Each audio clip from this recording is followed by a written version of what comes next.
Well, good evening. Welcome to Space Oddities. Thank you for joining us on this Tuesday evening. Lovely to see you all here. This evening on Space Oddities, we're going to take a look at the outer worlds of the solar system, namely Uranus, Neptune, and Pluto, by popular request, I might add. And it's not something we've really done before, so we're going to talk about that. Delighted to welcome Mr. Dave Williams back to Space Oddities. How are you, Dave? I'm good, thank you. Thanks very much. Yeah, good. Well. Good. Glad to hear it.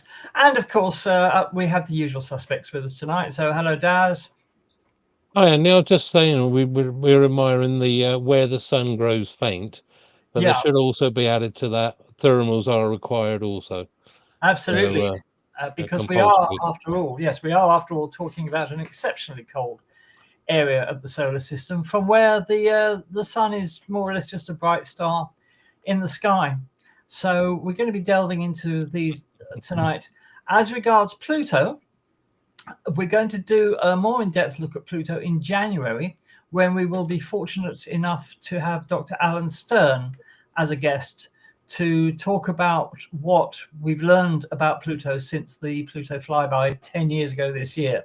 But January will be the 20th anniversary of the launch of New Horizons. So we thought we would do something then to coincide with that. So we might well do a Pluto week in January. And we've got that to look forward to. Anyway, we hope you're all well. In a week when a recent survey found that 1 in 10 Americans now believe the Earth is flat, and 41% of Americans think that humans and dinosaurs lived at the same time.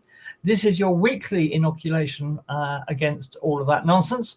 So we'd just like to thank you for being here, and we hope you've all had a fantastic week. So I think we will just crack on with the usual stuff before we go. Before we do that, though, let's just have a quick look in the chat and see who's lurking there in the depths of the chat window. And Anne's here. Hi, Anne. Hope you and Mick are well. Derek's here. Evening, Derek. Heidi, lovely to see you back, Heidi. Haven't seen you for a while, so thank you for being here. Lovely to see you. Deep Burrito, welcome as always, sir. We got Sandra. I hope you're well, Sandra. Hope the Sea Star is going well. And we've got Paul, and we've got a few others as well. So there we are. Gerard, thank you so much for your donation, sir. Very kind of you, as always. Rachel's there as well. Hi, Rachel. Hope you're well. Hello, Rachel. And so on and so forth. And Jerry's here as well. I hope you've been sending some images in, Jerry, because we love them. So there we are. Okay, so just a few words before we start. As always, if you would like to support Space Oddities, you can do so in a frankly bewildering number of ways. You can, of course, buy us a coffee, and all the money, as always, goes towards keeping the channel running. So you can either scan the QR code here or click the link that's just appeared in the chat. You can also go over to the Space Oddities shop, where you can buy some absolutely gorgeous Space Oddities merchandise. Gorgeous merchandise. Just let me put the code up. It won't stay still. There we are.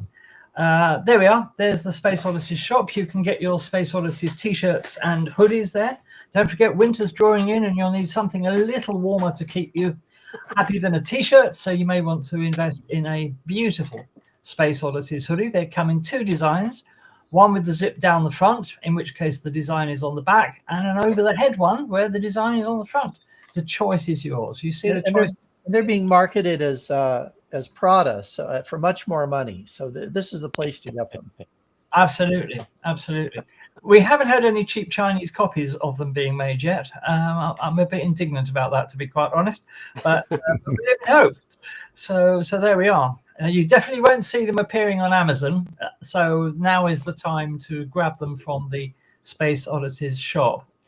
Don't forget as well that you can also support the channel by making a donation directly by clicking the super chat icon underneath the chat window. It's the one with the $sign on if you would like to make a donation. And we would love you to join our Patreon community. Sandra has just joined. Thank you for joining Patreon, Sandra. And all the money, for just a few pounds a month, You get all the presentations we give to you on Tuesday. You get videos. You get a lot of stuff as part of the deal. And it really does help support the channel and enables us to move forward. And that's what we want. And we hope you want that as well. So if you want to join our Patreon page, you can join in the chats there. You can chat to us. You can chat to other viewers and lots of other stuff as well. You can go to patreon.com/Space Oddities. Easy enough. Patreon.com/Space Oddities and join up for Patreon. And we'd love to see you over there. Okay. Andy, before we go on, can I just do this? Derek, this is your first warning. Oh, Derek, that's verging on a yellow card, Derek. So, so be very, very careful. I hope Rachel feels well soon. She's a bit fluey today. So. Oh dear, there's a lot of it about, and unfortunately, Michael isn't with us tonight because Michael is unwell. And in advance, I would like to say a big thank you to Roger for stepping in to do this week's Constellation of the Week at very short notice. In fact, only about half an hour ago. So he's managed to put something together in half an hour. So thank you for that, Roger. Thank you very much indeed. Dave, it will be the constellation of Cancer tonight. Oh, Cancer. Excellent. Yes. Excellent choice. Yes. Dave is just, Dave, I just want you to relax, enjoy yourself, and just join in. As always, you know us, we're very, very laid back here. Probably too laid back. Thank you. But there we are. All right, well, let's move on. We'll be getting into the stuff about the outer solar system by popular request, as I said, a bit later. But first of all, we're going to go on with the news this week. Now, there's only really one big news story this week, and I'm really sorry I hadn't had a chance to put a bigger news together. But let me just share what I have for you. Give me 1 second, and let's... there we are. Okay. So we have the first images of Comet 3I Atlas taken from Mars. I hasten to add this image is not one of them, but the comet has been imaged from the surface of Mars and from the orbit of Mars. Now, Comet 3I Atlas is still very, very much in the news, as you know, viewers, mainly because of the amount of nonsense that's being talked about it. But we were hoping that these images might improve the situation to demonstrate to people, yes, this is a comet and not an alien spaceship. We're not going to get raptured.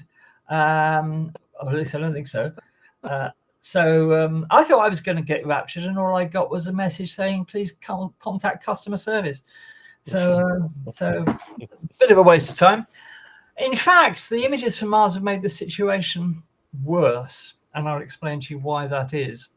So first of all, let's take a look at an image from Perseverance, the Perseverance rover, which has been exploring Mars for several years now, as you know. This was an image taken by one of its navigation cameras, and this is what it looks like.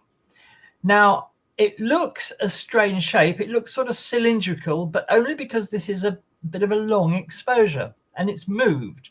So it trails. As astronomers, we all know that things trail in the sky when you open the camera for too long. We spend a lot of time trying not to trail the stars in our images. But unfortunately, this image has been taken as positive evidence that it's an alien spaceship in lots of places because it's cylindrical.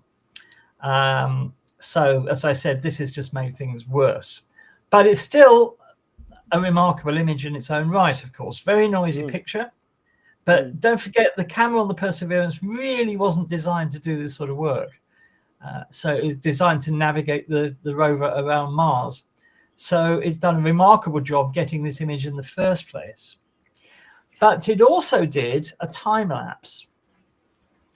But let's have a look at, I'll just zoom in on this so you can see that, you know, it's a trail image, but that is Comet 3I Perseverance took. It's what we should be remembering, that it's remarkable that we have any images at all of this comet from the surface of Mars. It's quite remarkable that that this has been able to be done. but it is definitely just a comet, as we know. Now, the next one is this. Now, this is, again, from Perseverance, from its right Mastcam camera. And you have to look very carefully at this because you will see the comet flying across the sky. It's actually going contrary to the motion of Mars' rotation, which indicates that it's obviously not moving with the stars. You can see the stars are trailed there. Shall I just run that again in case you missed that? Just 1 second. Right, let's just run that again. And there it goes. Now, I have to say that this has not been 100% positively identified as being the comet, but it's in exactly the right place in the sky where the comet should have been. So I don't know what else it could be, especially as it's going against the direction of Mars rotation. So there you are. Now, not to be left out, the European Space Agency's Mars Express has taken this time lapse of the comet, which is a lot clearer, and you can see part of the coma there, definitely. And this is again a remarkable image. So that was taken from orbit. So that's this was taken from orbit. Yes, sorry, I should have said that. This was taken from Martian orbit. So it's a lot clearer because obviously it's not looking up through the Martian atmosphere, even though it's very thin. So it's a much. So there we are. So that is the. Those are the images that we have so far. Now, NASA's Mars Reconnaissance Orbiter also imaged the comet, and we're still waiting for those images because, of course, the US government is shut down at the moment. So we haven't yet had the images from the MRO. I would think that they would be on at least a par with the Mars Express image you see here, or this time lapse you see here. So so there we are, which you know, I think this is again quite remarkable. Don't forget that this comet was about 30 million kilometers from Mars when these images were taken, so you can't expect anything incredibly good. And planetary scientists are hoping that the comet will be bright enough to, from there, to do sort of spectroscopic analysis on it and get a good spectrum. But anyway, quite remarkable. So there you are. Those are the images from the surface and the orbit of Mars for this week. Now, I should note that although the NASA is shut down, the small bodies node, in other words, comets, asteroids, dust, I guess, of the planetary data system is located at the University of Maryland. So I wonder if they have the images and they're just not playing fair. I don't know. Oh, Dave, can you do something No, about they're that? good. They're good people, Lou. They're good people at University of Maryland. Okay, That's they right. are. They are. It's Anne. That's and, what you deep know, those guys. burritos. No, I doubt. Yeah. I doubt they're hiding anything. I mean, at some point along the chain of taking a picture and getting it to the planetary data system, if the government's shut down, there's going to be a few broken links in that chain, and I don't think the pictures are making it. As far as the small bodies node, that would be my guess anyway. So yeah, That's your story. Okay. and that's I mean, the Deep research- Space Network, they're running it, I guess. I know. Yeah. Yeah. As the Deep Burrito just said, there's a story going around that the comet is in the same part of the sky that the WOW signal came from. So there's all alien transmissions and all this nonsense. And even there was one going around the internet this week that said, isn't it coincidence that NASA shut down when the comet's around? Yeah. They're on to us. They're on to us. We orchestrated this entire U.S. government shut the fact that this is an alien spaceship and we don't want anyone to know about it. Shows you how powerful we are at NASA. It's carrying the Epstein files. So we really You're now going to be misquoted, Dave. That's going to be cut and misquoted and used somewhere now. Yeah, that's it. What? Don't Don't worry, you let the recording, Dave. was nice knowing you Paul guys. says pretty sure the object in the close-up picture is Phobos, as they often photographed at night. The comet is too far away to get that kind of resolution from the rovers. Yeah, maybe, Paul. Maybe. I mean, none of this has been confirmed yet. Well, we know we can get pretty good spatial resolution on Phobos from the surface because we've seen it. Yeah, we've seen it eclipsing the sun, right? Yeah, absolutely. So we'll have to wait and see, Paul, for it to be confirmed. But it's all up in the air at the moment. What with the NASA shutdown and everything, information is coming through in dribs and drabs. The funniest one I saw was today on Facebook that just said, release the Comet 3i Atlas files. So Oh my god! Release some files, any files. Yeah. Any files. We need to rename the Comet Epstein, obviously. So so there we are. So lots of nonsense, as always, going around the internet. It is such a shame. And those of you that know the film Don't Look Up will realize that this is a perfect prediction of exactly what happens when something unusual enters our skies. So there you are. All right, then I think we'll move on.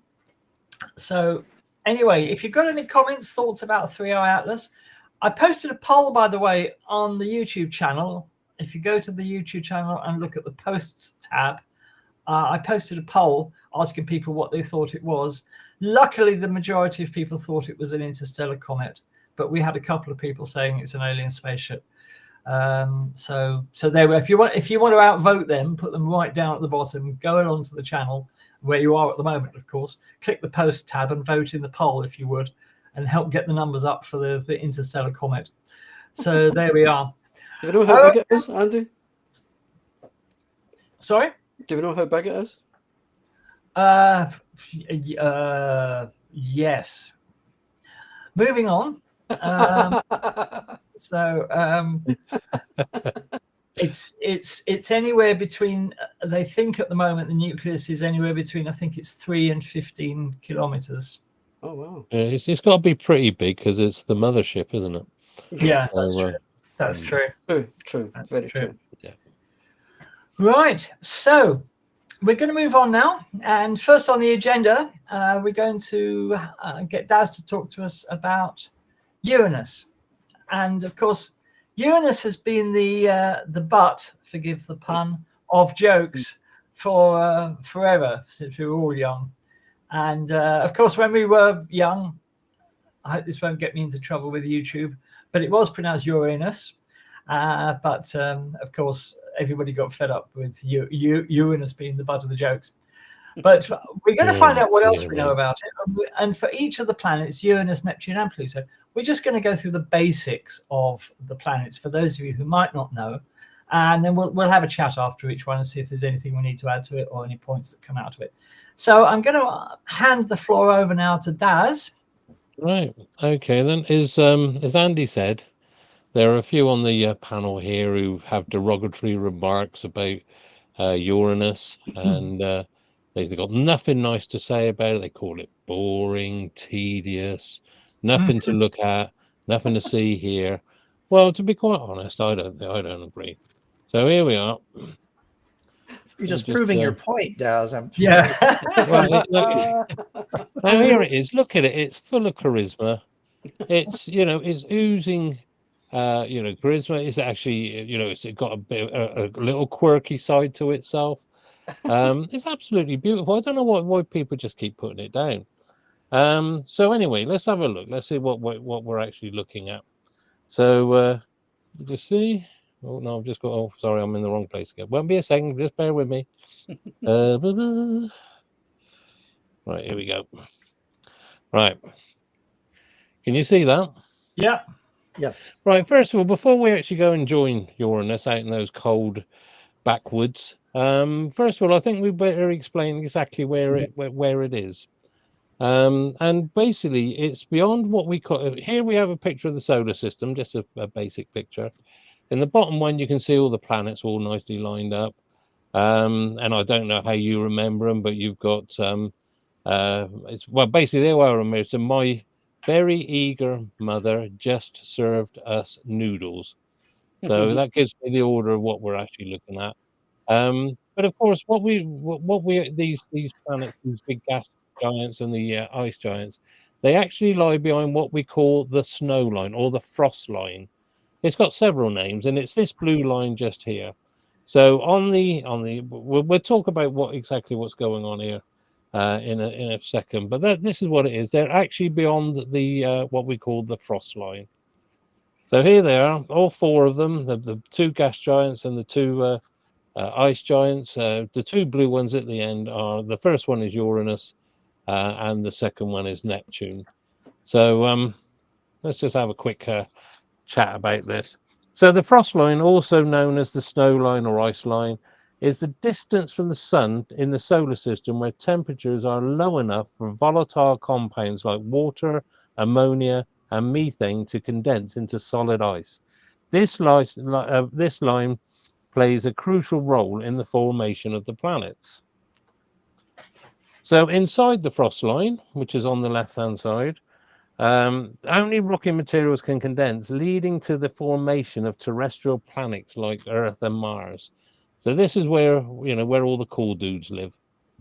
So this on the left-hand side, and then of course we come to the frost line, and then we go just on the other side. Now, once outside the frost line, ices can condense, allowing the formation of gas giants and ice giants, such as Jupiter and Saturn. The frost line is estimated to be around 2.7 astronomical units. Remember, an astronomical unit is from the sun to the Earth. So it's 2.5 times further away from the sun than we actually are. But now I say it's 2.7, but this also can be stretched out to 31 astronomical units for several reasons. It all depends what matrix you're using to actually measure this. But also the sun has its own cycles, sometimes where it's more energetic and less energetic. So this tends to move backwards and forwards. But also what you've got to remember is all the different chemicals as well, all the different gases have different freezing points. So it'll be the further out you get, the more they actually start to freeze. So this is what we're actually looking at. So the next. Now here we are. Now I've got to thank Andy for this animation. It's a lovely animation. Here's your. I mean, doesn't it look pretty? Did I do that? I don't remember that. Yeah. So there you go. This is Uranus, and that's four of its main satellites or moons, as they're known as. So let's journey out to the mysterious seventh planet from our sun, where all extraordinary tilts create seasons lasting decades, and methane clouds paint the sky in stunning green-blue hues. That was quite poetic for me. That was right. So what we're going to be looking at? Well, we're going to be looking at our cosmic journey is going to be discovery and evidence, how we found this distant world. 2, physical characteristics. We'll be looking at the size, composition, and structure. Did I say character biscuits? You could have done. You always think about food. You always think about food. Biscuits. Anyway, 3, orbital mysteries. The unusual tilt and the seasonal patterns. And there's some quite stunning reports there. Atmospheric secrets, chemical composition and weather. And of course, then we'll be looking at the moon system, a family of 28 fascinating satellites. But we won't be going through all of those. Thank God for that. Yeah. So this is what we're all going to be looking at. So this is what our itinerary is for the next few minutes.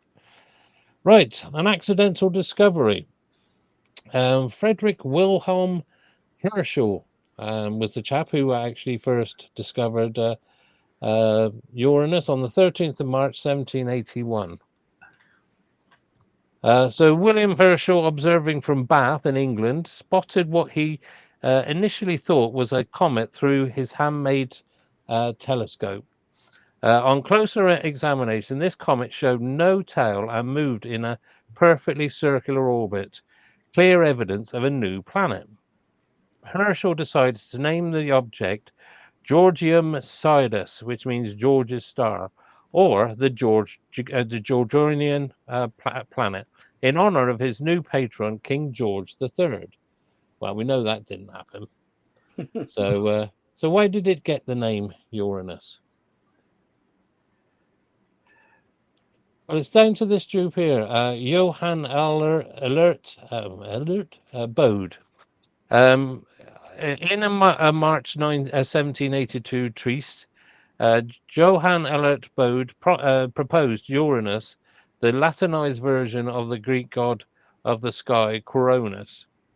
Bode argued that the name should follow the mythology so that it has not to stand out as a different from the other planets, because they've all got sort of like Greek names, and that Uranus was an appropriate name as the father of the first generation of the Titans. And we all know what sort of a dysfunctional family they were. Yeah. So the evidence of its existence. First of all, we had gravitational effects. Uranus' massive gravity influences the orbits of nearby objects, creating detectable perturbations that confirm its presence. Direct observation, visible through telescopes as a blue-green disk. Uranus reflects sunlight in a distinctive pattern unique to ice giants. Spectroscopic analysis. Light analysis reveals specific wavelengths absorbed by methane in its atmosphere, providing chemical fingerprints. It's easy for you to say that. Well, yes, trust me. Once I start, that's it. I've lost it. So here is Herschel's telescope. That is his homemade telescope, and this is a replica, and it can be seen at the William Herschel Museum in Bath. It's usually on display unless our friend Simon has actually broken it again. So, or he may be painting it. He loves painting telescopes. Uranus holds a remarkable distinction of being the first planet discovered using a telescope, expanding our solar system beyond the ancient world's 5 known wandering stars at the time. So size comparison. As we can see on the left, we've got a James Webb image, infrared, and you can see the rings that surround it. So Uranus rings, inner moons, and atmosphere as imaged by James Webb telescope. So what were these numbers on the thing? Right, 4 times the Earth's radius at 25,362 kilometers in diameter. It's pretty big. 4.5 times the Earth mass, so it weighs 8.68 times 10 to the power of 25 kilograms. Lou can do the maths. Times 63 times the Earth's volume, so you can fit 63 Earths inside. So that gives you a good impression of how big it is. So here's a comparison, just so that you can actually visualize it. Still boring. The tilted world. Sorry. Still boring. No matter how much you dress it up, Daz, it's still boring. Here we are. The tilted world, the odd one. It says Uranus in 2005 rings and the southern collar and a bright cloud in the northern hemisphere are visible. So the tilted world, Uranus rotates on its side, which is unique. So how can you say that's boring? It's unique. With extraordinary 98-degree axial tilt, nearly perpendicular to its orbital plane. This extreme orientation means Uranus literally rolls around the sun like a barrel, creating the most unusual seasons in our solar system. Each pole experiences 42 Earth years of continuous sunlight, followed by 42 years of darkness. See, that's not a small change, is it? Like my sleep pattern. So what we've got, orbital characteristics, it's 2.87 billion kilometers average distance, which is 20 times further than Earth from the sun. Orbital period, 84 years to complete one orbit around the sun. Day length is only 17 hours and 14 minutes for one complete rotation. And the orbital speed is 6.8 kilometers per second through space. Extreme seasons. Imagine winter lasting 21 years, followed by 21 years of spring, 21 years of summer, and finally 21 years of autumn. This is reality on Uranus, sorry, due to its sideways orientation. Yeah, all right, don't keep it. Atmospheric composition. So as you can see, this is just a pie chart, so you can visualize how much we've got. The dark color is hydrogen, helium, and then methane being the smallest part. A small amount of methane creates Uranus's distinctive blue-green color by absorbing red light and reflecting blue wavelengths back into space. So here's a cutaway diagram, just showing you the interior of Uranus, and also you can see there on the you can see the rings, but also you can see the orbits of the its main moons. So if we just zoom in, just give you a better look at what we're actually looking at. So on the outer layer, you've got a cloud layer, which is 185 miles.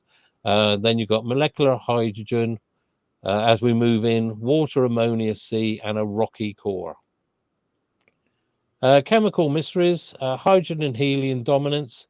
The bulk atmosphere resembles gas giants Jupiter and Saturn, indicating a similar formation processes in the early solar system. Methane's color magic. Just 2% methane absorption transforms Uranus from a pale gas giant into a stunning blue-green jewel inside, visible across the solar system. Water ice clouds. Deep in the atmosphere, water ice crystals from the clouds, whilst hydrogen sulfide creates the distinctive bad smell of rotten eggs.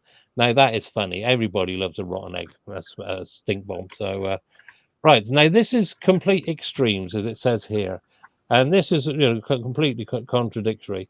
So it says minus 224 degrees C at the cloud top temperature. Coldest planetary atmosphere in the solar system. Now that's interesting, but that's followed by a 5,000 degrees C core temperature, which is hotter than the sun's surface, compressed by immense pressure. The internal structure is hydrogen, helium, and methane gases. The mantle, hot, dense water, methane, and ammonia ices, and the core is a rocky ice core, roughly Earth-sized.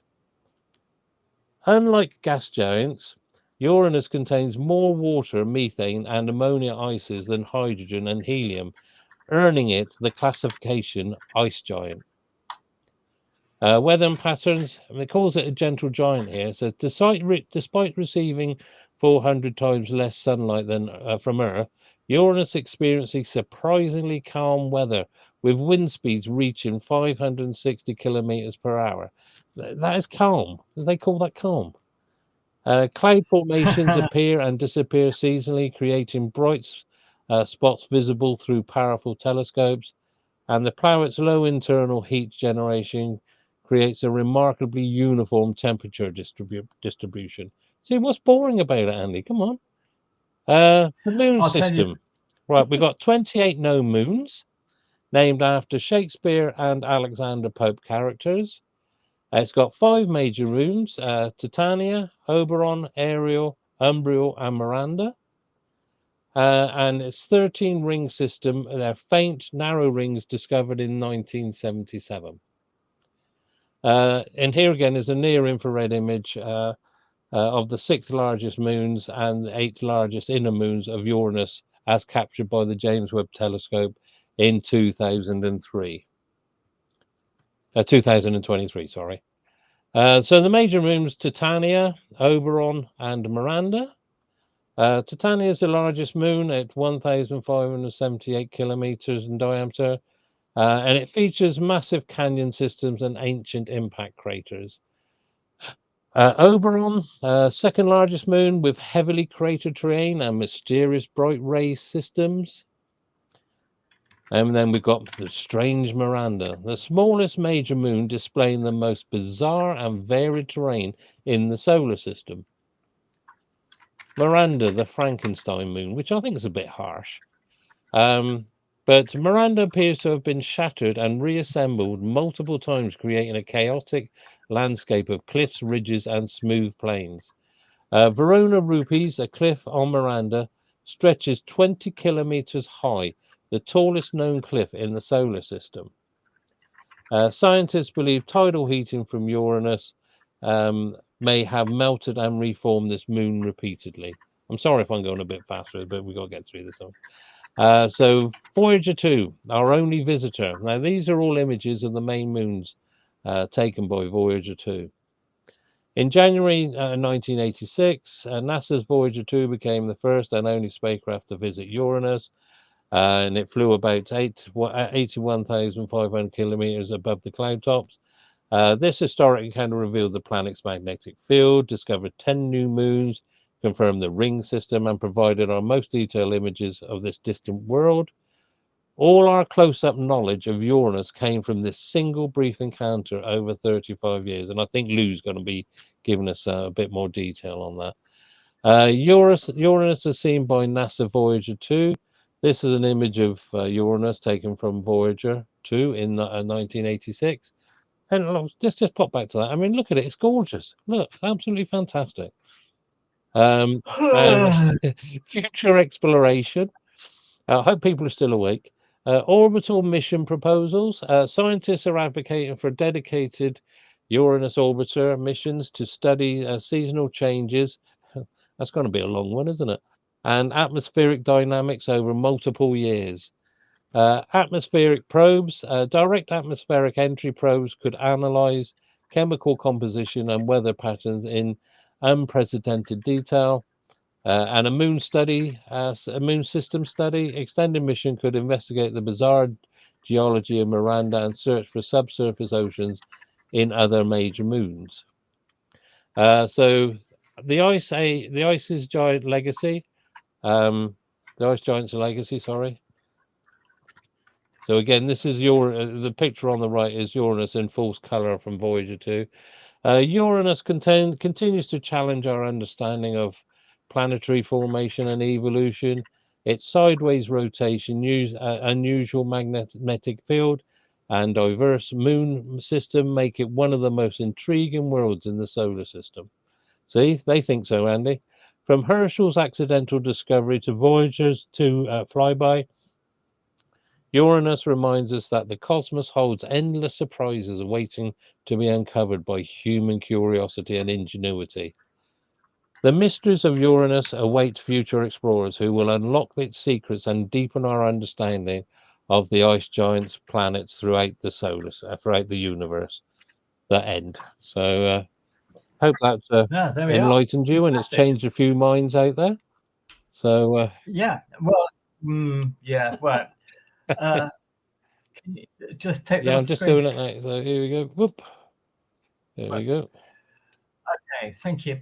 Well, actually, just on the point of it being boring and featureless, we have my wonderful friend Anne down in Ireland with us tonight. Now, Anne used to be the editor of Astronomy Ireland magazine, and I haven't done so much recently, but I used to write a lot of articles for Astronomy Ireland magazine, and one of the articles I wrote was actually entitled "My Least Favorite Planet," and I'm just going to read you a short extract from it, which just sums everything up about its blandness and its just complete lack of any character or fortitude. And let me just read you a paragraph here from my article. Look at old film footage of NASA mission control when Voyager 2 flew past Uranus in 1986. You can distinctly see the eager anticipation on the faces of the technicians and scientists turn instantly to massive disappointment as the first images are received. In the background, tumbleweed blows through the building and the janitor arrives with a mop and a bunch of keys. No.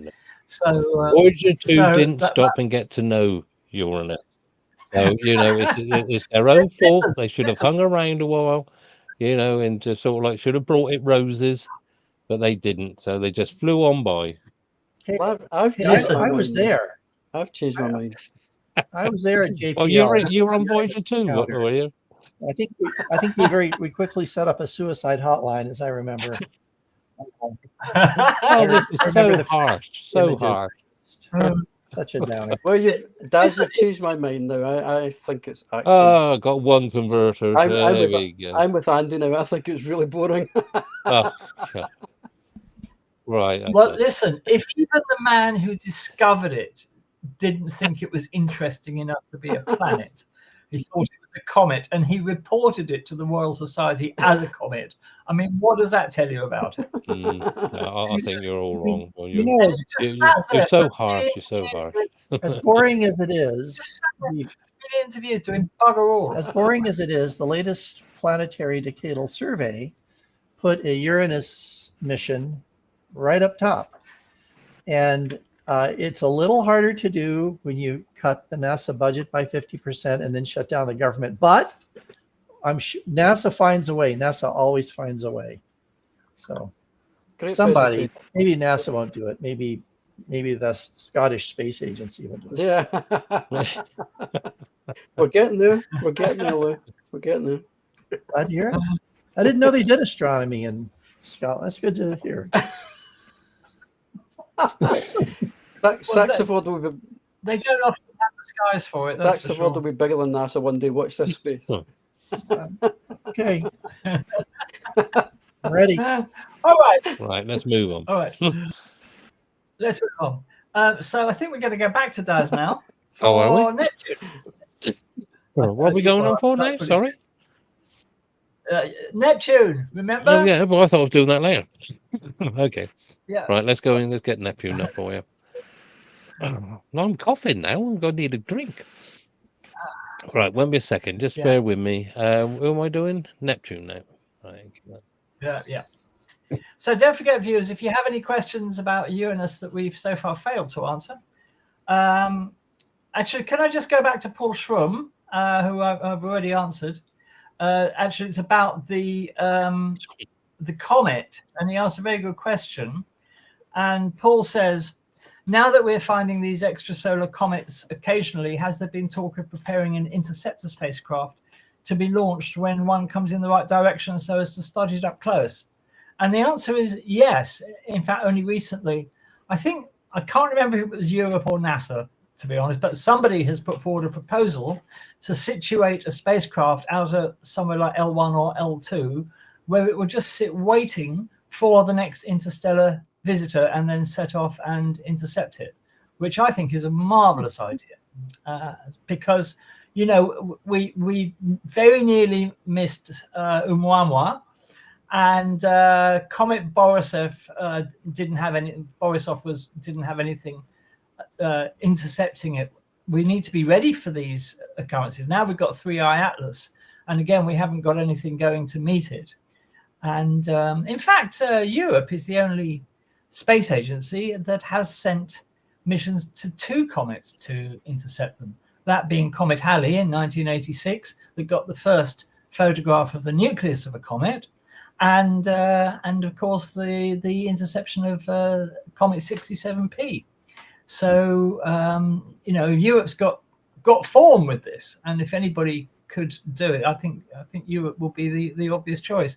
So let's hope something comes of that. Of course, with everybody's budgets under pressure, it's debatable whether it'll ever happen, but it's a sensible idea to just get a spacecraft sitting there somewhere, like L1 or L2, where it won't have to expend any fuel or much fuel. And you know, the minute we have another interstellar visitor, the minute we're aware of it, we can pop off and intercept it, which I think. No, let's all say Churyumov Gerasimenko in unison. No, all right, then here we go. 67p. So Churyumov Gerasimenko. And I can't say spectroscopy.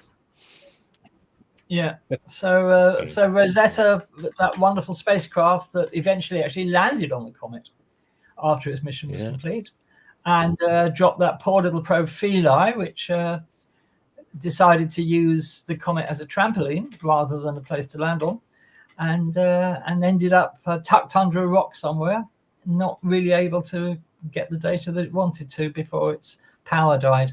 They were exciting days, though. Those of you that may remember watching the coverage from ESA live of Philae attempting to land on the comet, absolutely nail-biting stuff, and of course very, very disappointing when it went a bit wrong. But we still learned a lot from little Philae. So there we are. All right, Daz, are I'm you ready. set So up, here ready we to go? go. Right Let me then. just get myself in the right place. Oop, no, not there. I need to be. There we go. That's what I need to be. Right, can you see that? The Yep. Absor Giant. This one's not so fancy, so we'll quickly run through this. The Azure Giant. Look at it. It's lovely, isn't it? Lovely. It's Yeah, beautiful. almost looks like Uranus. It's trying to mimic Uranus. Exploring the mysteries of our solar system, most distant major planet. Well, basically, we're going to look at how it was. There was predictions made before it was actually found. So mathematical predictions. Neptune wasn't stumbled on by chance. It was predicted through mathematical calculations. Irregularities in Uranus's orbit suggested an unknown planet's gravitational influence. In 1846, astronomers Urbain Le Verrier and John Couch-Adams independently calculated Neptune's position. Johann Galle confirmed its existence on the 23rd of September 1846, spotting it within 1 degree of Le Verrier's prediction. So here we have Urbain Le Verrier, who predicted it, and then also we got John Couch-Adams, who predicted it independently as well.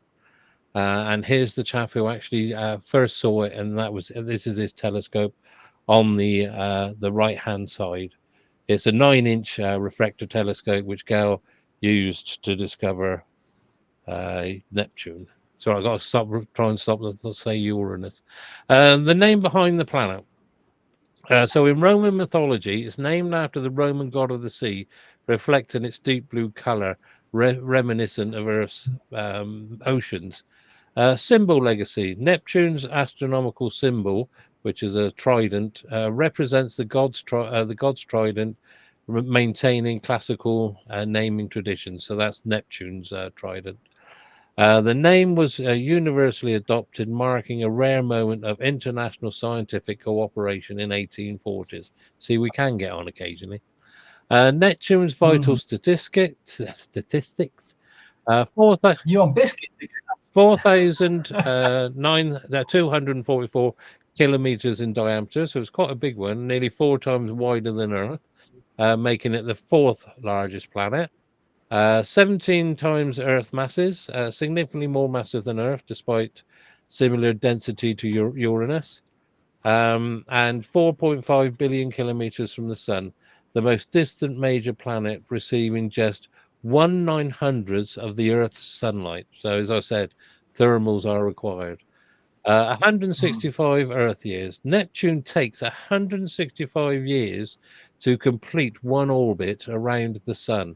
It only completes its first full orbit since discovery in 2011, 165 years after John Gale first observed it through the telescope in Berlin. So here's a comparison again, just to give you some idea of the actual comparison compared to the Earth. If the Earth was the size of a tennis ball, Neptune would be a basketball. Despite its immense size, Neptune's density is relatively low at 1.64 grams per centimeters cubed, only slightly denser than water. Oh, that's interesting. This suggests a composition dominated by ices and gases rather than rock. The fastest winds in the solar system, 2,100 kilometers per hour. That'll mess your air up. Neptune. Well, yeah, you don't have to worry, Andy.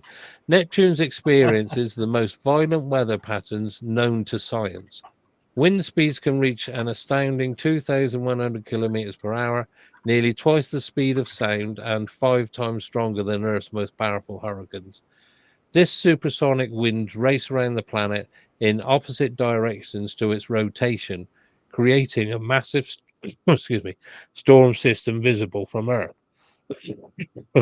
So again, here's a composition, a pie diagram showing the composition. Again, we've got hydrogen, helium, and methane. Neptune's atmosphere consists primarily of hydrogen and helium, with trace amounts of methane. That small percentage of methane is responsible for Neptune's striking blue color. It absorbs red light and reflects blue wavelengths back into space. The mystery of Neptune's vibrant color, well, I think we've just covered that. Whilst methane gives Neptune its blue color, scientists remain puzzled by why Neptune appears significantly bluer than Uranus, which has similar methane concentrations. Recent research suggests that an unknown atmospheric component may be responsible for Neptune's more vivid azure coloring. It's just trying to outdo Uranus. It's jealous. It's International succeeding. structure of an ice giant. So the atmosphere layer, outer layer of hydrogen, helium, and methane extending thousands of kilometers deep. Thick layer of hot ice, water, methane, and ammonia under extreme pressure and temperature. Dense core, slightly larger than Earth, composed of rock and metal at 5,000 degrees C. So again, another very hot core. Wow. So again, here's a cut through of Neptune, and you can see the upper atmosphere with the cloud tops, the atmosphere, which is hydrogen, helium, methane, the mantle, water, and ammonia, methane ices, almost the same as Uranus, but it's got a more solid core. The great dark spot. Now, we know of the red spot on Mars. This is the dark blue spot that's actually on Neptune.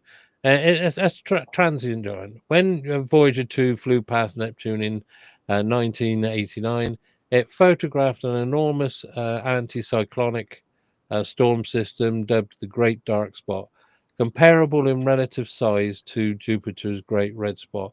I think that year is wrong. I'm not sure. It was an 86. Oh, I could be wrong. It's correct. No, Uranus. No, it's correct. August Oh, 89. of course, yeah, of course. Well, I'm thinking of the wrong bloody planet again. You're still on Uranus, mate. Yeah. Mysteriously, when Hubble Space Telescope observed Neptune in 1994, the Great Dark Spot had vanished. New dark spots have since appeared and disappeared, suggesting Neptune's storms are far more transient than Jupiter's century-old features. There is an image of the dark blue spot. You can just see it off the left-hand side in the center. Early observations seen through the haze. 1846, first observation. John Gale confirms Neptune's existence at Berlin Observatory using Leverrier's calculations. 1846, moon discovery. William Lassell discovers Triton, Neptune's largest moon, just 17 days after the planet's discovery. Oh, that's close. Gerard Kuiper discovers Nereid, Neptune's second largest moon, completing early observational achievements. Voyager 2 missions, a historic flyby. On 25th of August 1989, NASA's Voyager 2 became the first and only spacecraft to visit Neptune. After a 12-year journey covering 4.5 billion kilometers, it flew within 4,950 kilometers of Neptune's cloud tops.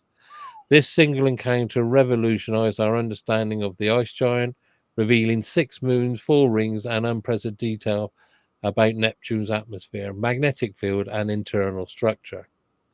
So this is a Voyager 2 image. I mean, it's absolutely stunning. Can I just say something here, which Kev has pointed out? Let me put Kev's comment up here.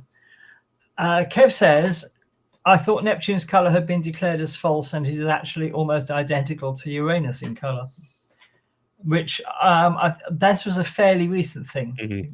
Within the last couple of months that they've re-examined the Voyager images, and it turns out the color calibration was wrong, and that deep blue color of Neptune is false. And as Kev says, it's actually more or less the same color as Uranus.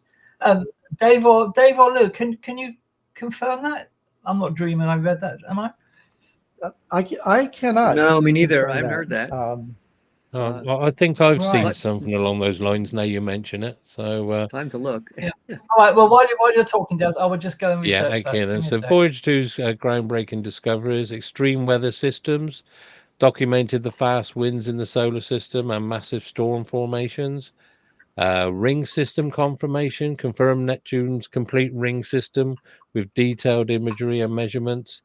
Magnetic field anomaly revealed Neptune's magnetic field is tilted 47 degrees from its rotational axis. Highly unusual. Okay, yeah, so that is strange. Active moon geology found that Triton, I can't get this right, Triton has active nitrogen geysers following one of the few geological active bodies in the solar system. Modern observations with Hubble, continuous monitoring since 1990s. Hubble Space Telescope has maintained regular observations of Neptune, tracking atmospheric changes and storm systems. Hubble's sharp vision has revealed that Neptune's weather patterns are remarkably dynamic, with new dark spots appearing every few years and cloud formations constantly evolving. Seasonal changes. Long-term Hubble observations have documented seasonal variations in Neptune's atmosphere, despite each season lasting over 40 Earth years. So that's even on par with Uranus. So yeah. Well, actually, no, that's double virtually, isn't it? Brightness variations in the southern hemisphere suggest seasonal methane cloud formation, offering insight into the planet's complex meteorology. Neptune is seen from Hubble. I mean, stunning pictures. So Neptune's ring system. 5 main rings named after astronomers who contributed to Neptune's discovery: Gall, Leverrier, Lasso, Arago, and Adams. Unique arc structures. The Adams ring contains unusually bright arcs. You can see them at the top there. Concentrated ring material called Liberté, Gallite, and Fraternite. And fraternity. Sorry? Sorry, it's the motto of the French Republic. Oh, okay then. So dark composition. Neptune's rings are extremely dark and likely composed of organic compounds darkened by radiation. Right, Triton, not to be mistaken with Titan. Neptune's remarkable moon, a captured world. Triton is the only large moon in the solar system with a retrograde orbit. It circles Neptune, which means it goes the opposite way to what most moons orbit their planets. It circles Neptune opposite to the planet's rotation. Well, there you go. This strong suggests that Triton has captured from the Kuiper belt rather than forming alongside Neptune.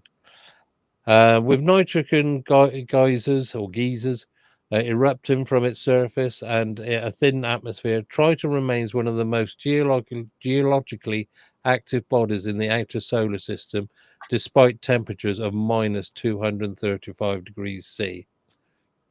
And in fact, it's the coldest place in the solar system, believe it or not. Excellent. Like I said, it needs a bit more than a big coat. Yeah. The definitely. James Webb Space Telescope, of course, it's been photographed by the James Webb in 2022. The James Webb Telescope captured stunning infrared images of Neptune, revealing its rings with unprecedented clarity.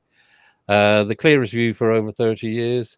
Webb's infrared capabilities also detected methane ice clouds high in Neptune's atmosphere, opening up new avenues for studying the ice giant's complex weather systems and composition.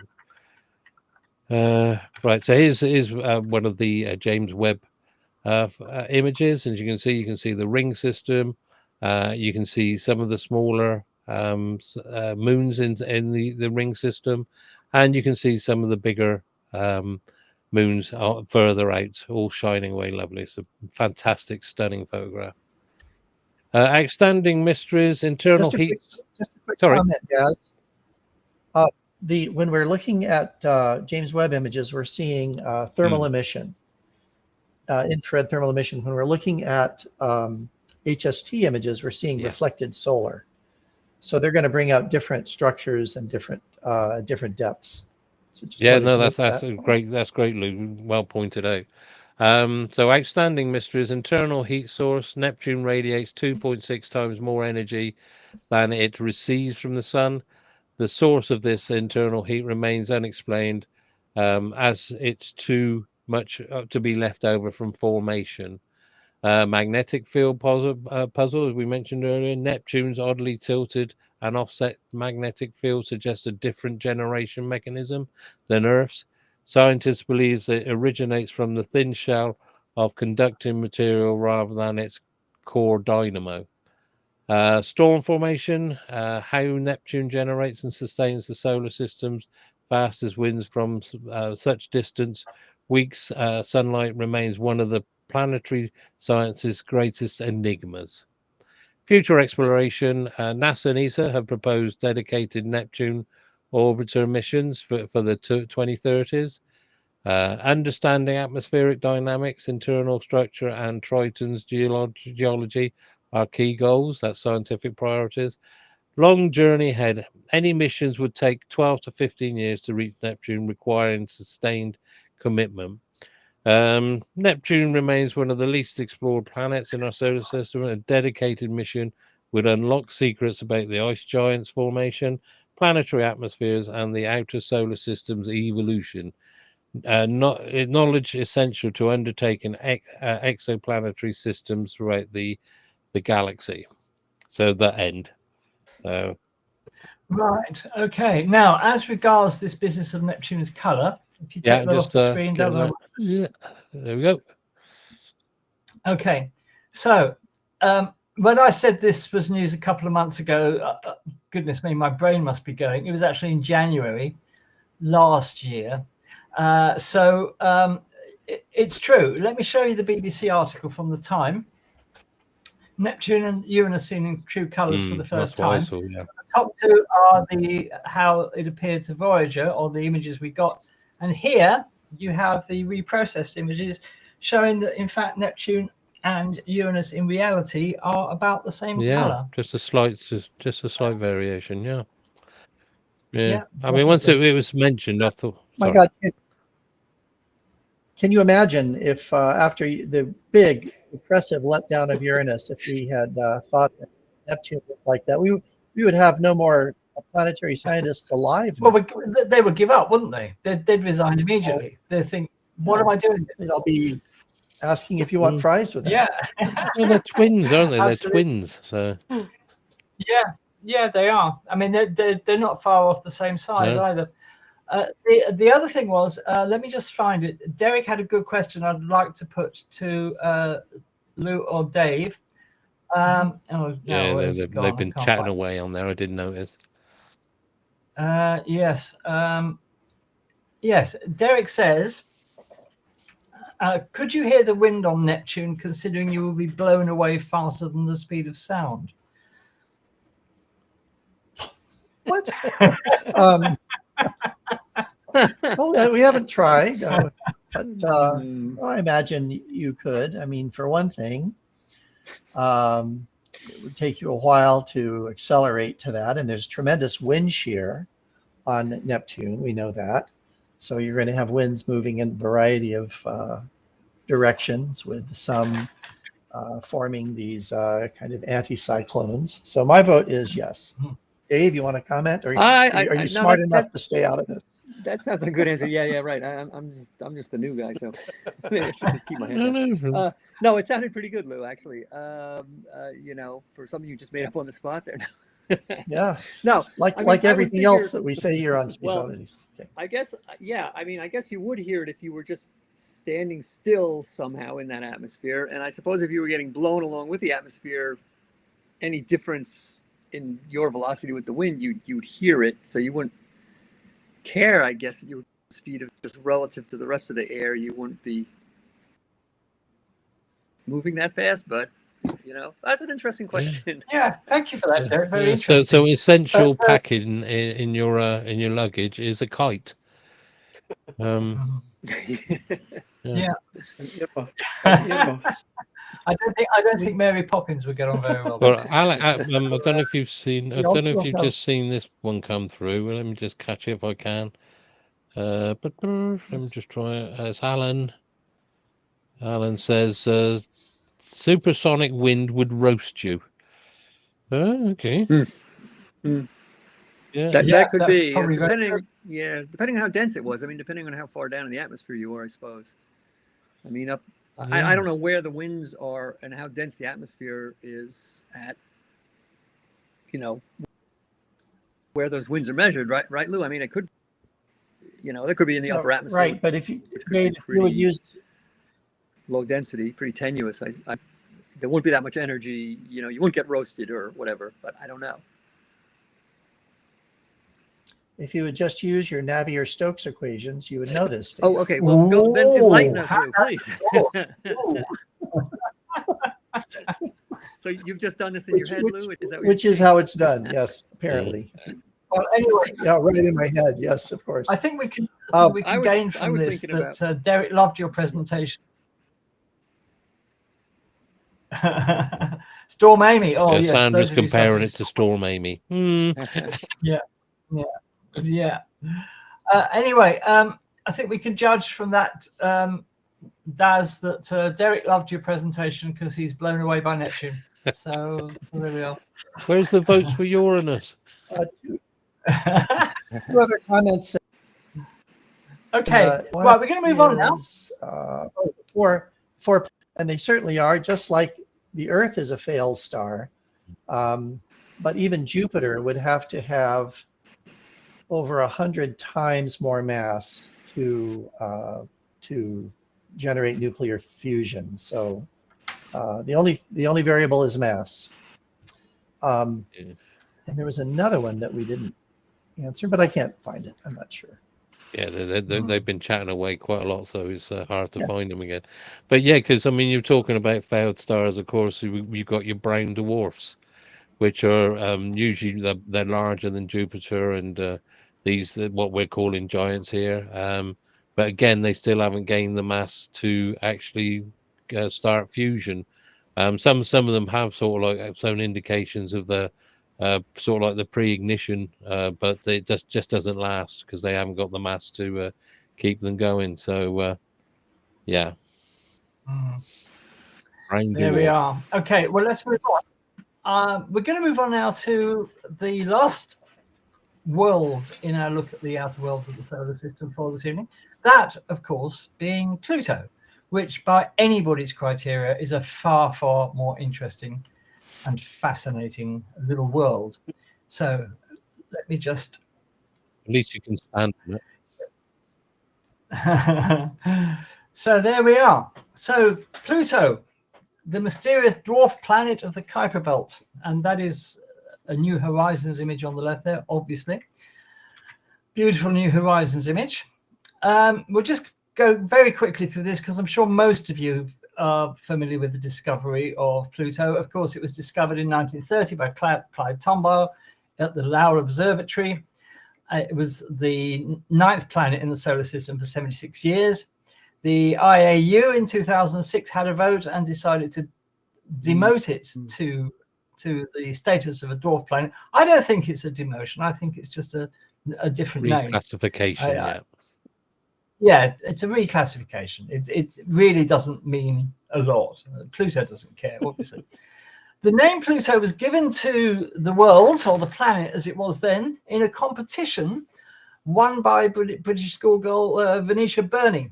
And she named it after the Roman god of the underworld, a fitting tribute to this mysterious distant realm.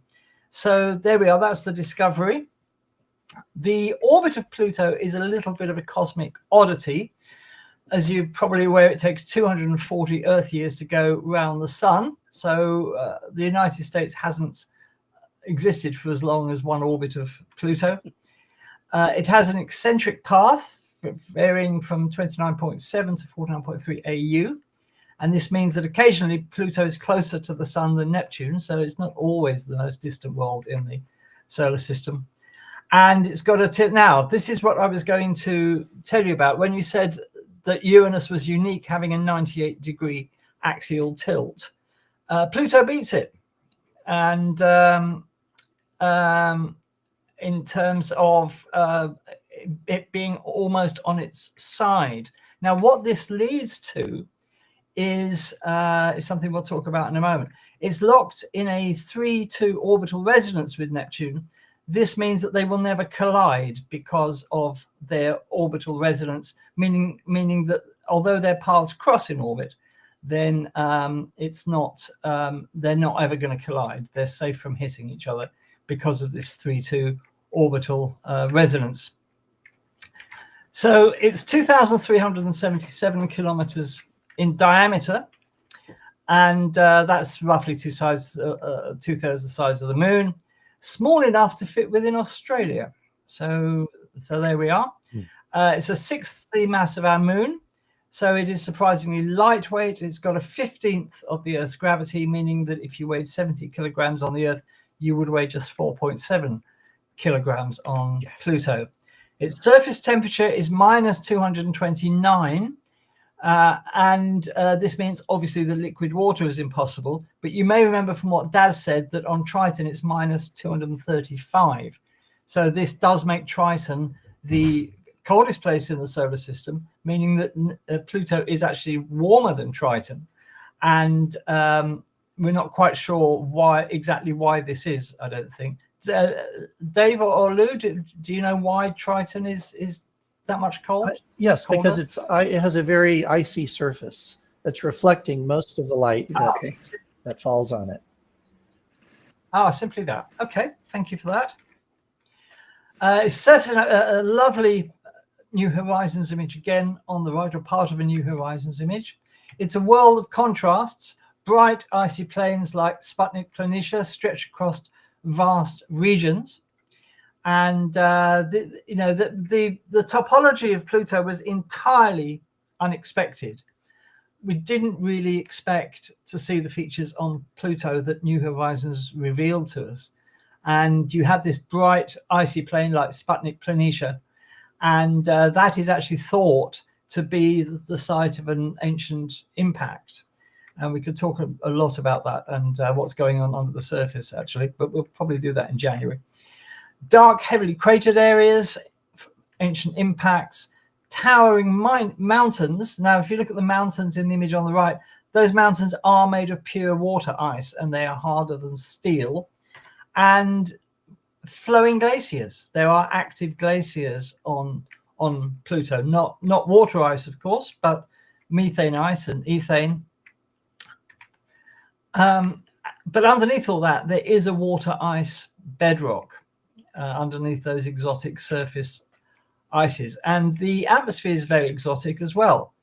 It's got an extremely tenuous atmosphere, nitrogen with traces of methane and carbon monoxide. The atmospheric pressure at the surface is just 1/100,000th the pressure of Earth's atmosphere.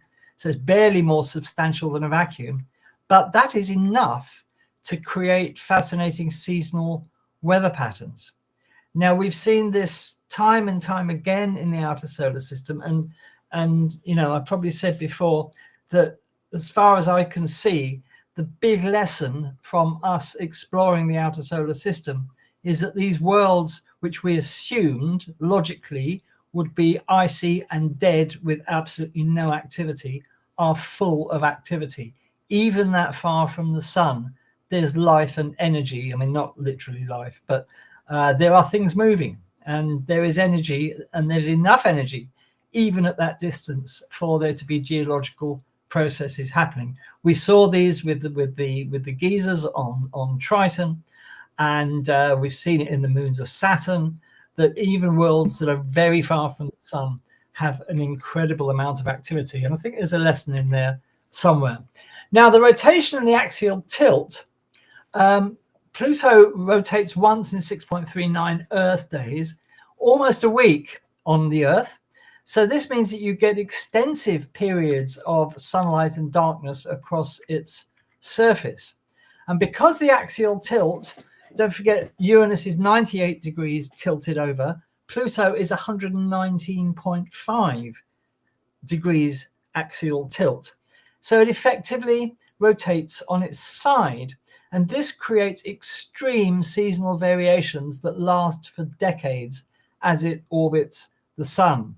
So, I think a lot of people know that Uranus at some point in its past, in the distant past, was pushed over on its side by some sort of impact with something.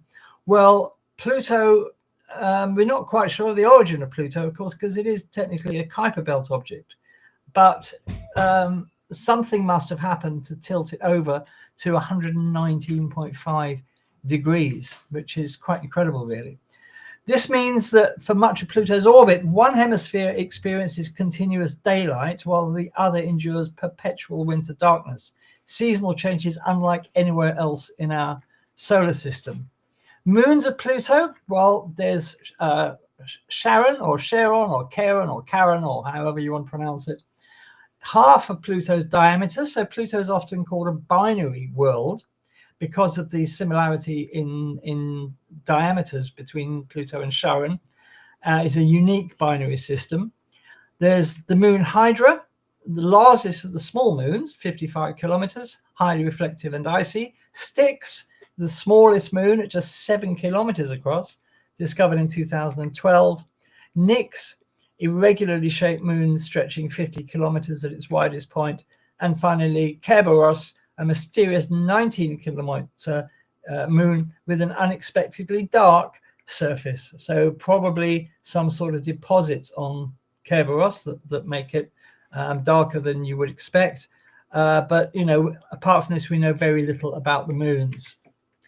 Now, this binary system of Pluto and Charon means that there's a mutual tidal lock.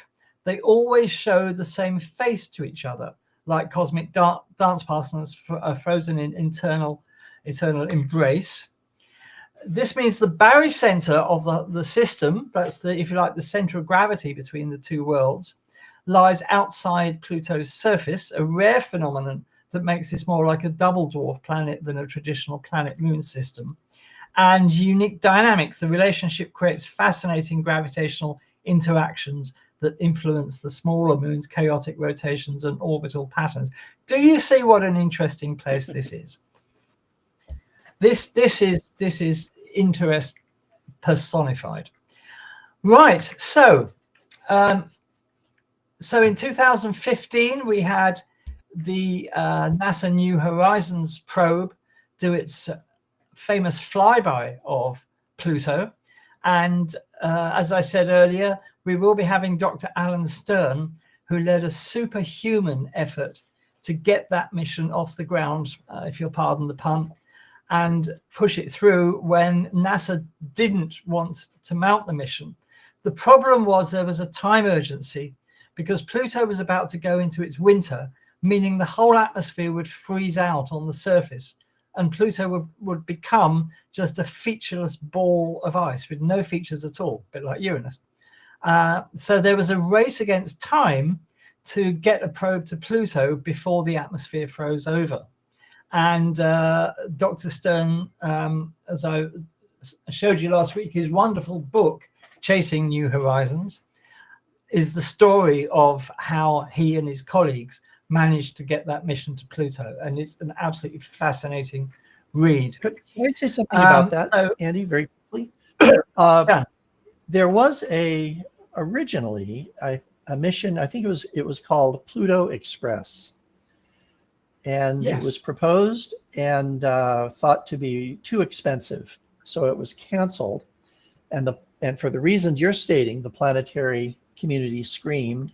And that was the impetus for putting out a new announcement of opportunity for a cheaper, better, cheaper, faster, so to speak, Pluto mission. Now, after that, what I recall is that there were some new studies done that said, well, yeah, all the atmosphere is not really going to freeze out on the surface. Oh, really? Dave, I don't know if I know you're a geology guy, but that's what I remember. And so, but anyhow, I have watched. Wouldn't be anyhow. So you guys can Google that, but that's what I remember. Sorry to interrupt, Andy. No, you can interrupt anytime. Thank you. Well, we will know, won't we? Eventually, Pluto freezes over because presumably its magnitude is going to change with all that ice on the surface. So it probably might get a bit brighter, which we might be able to observe to see whether the atmosphere has actually frozen out on the surface.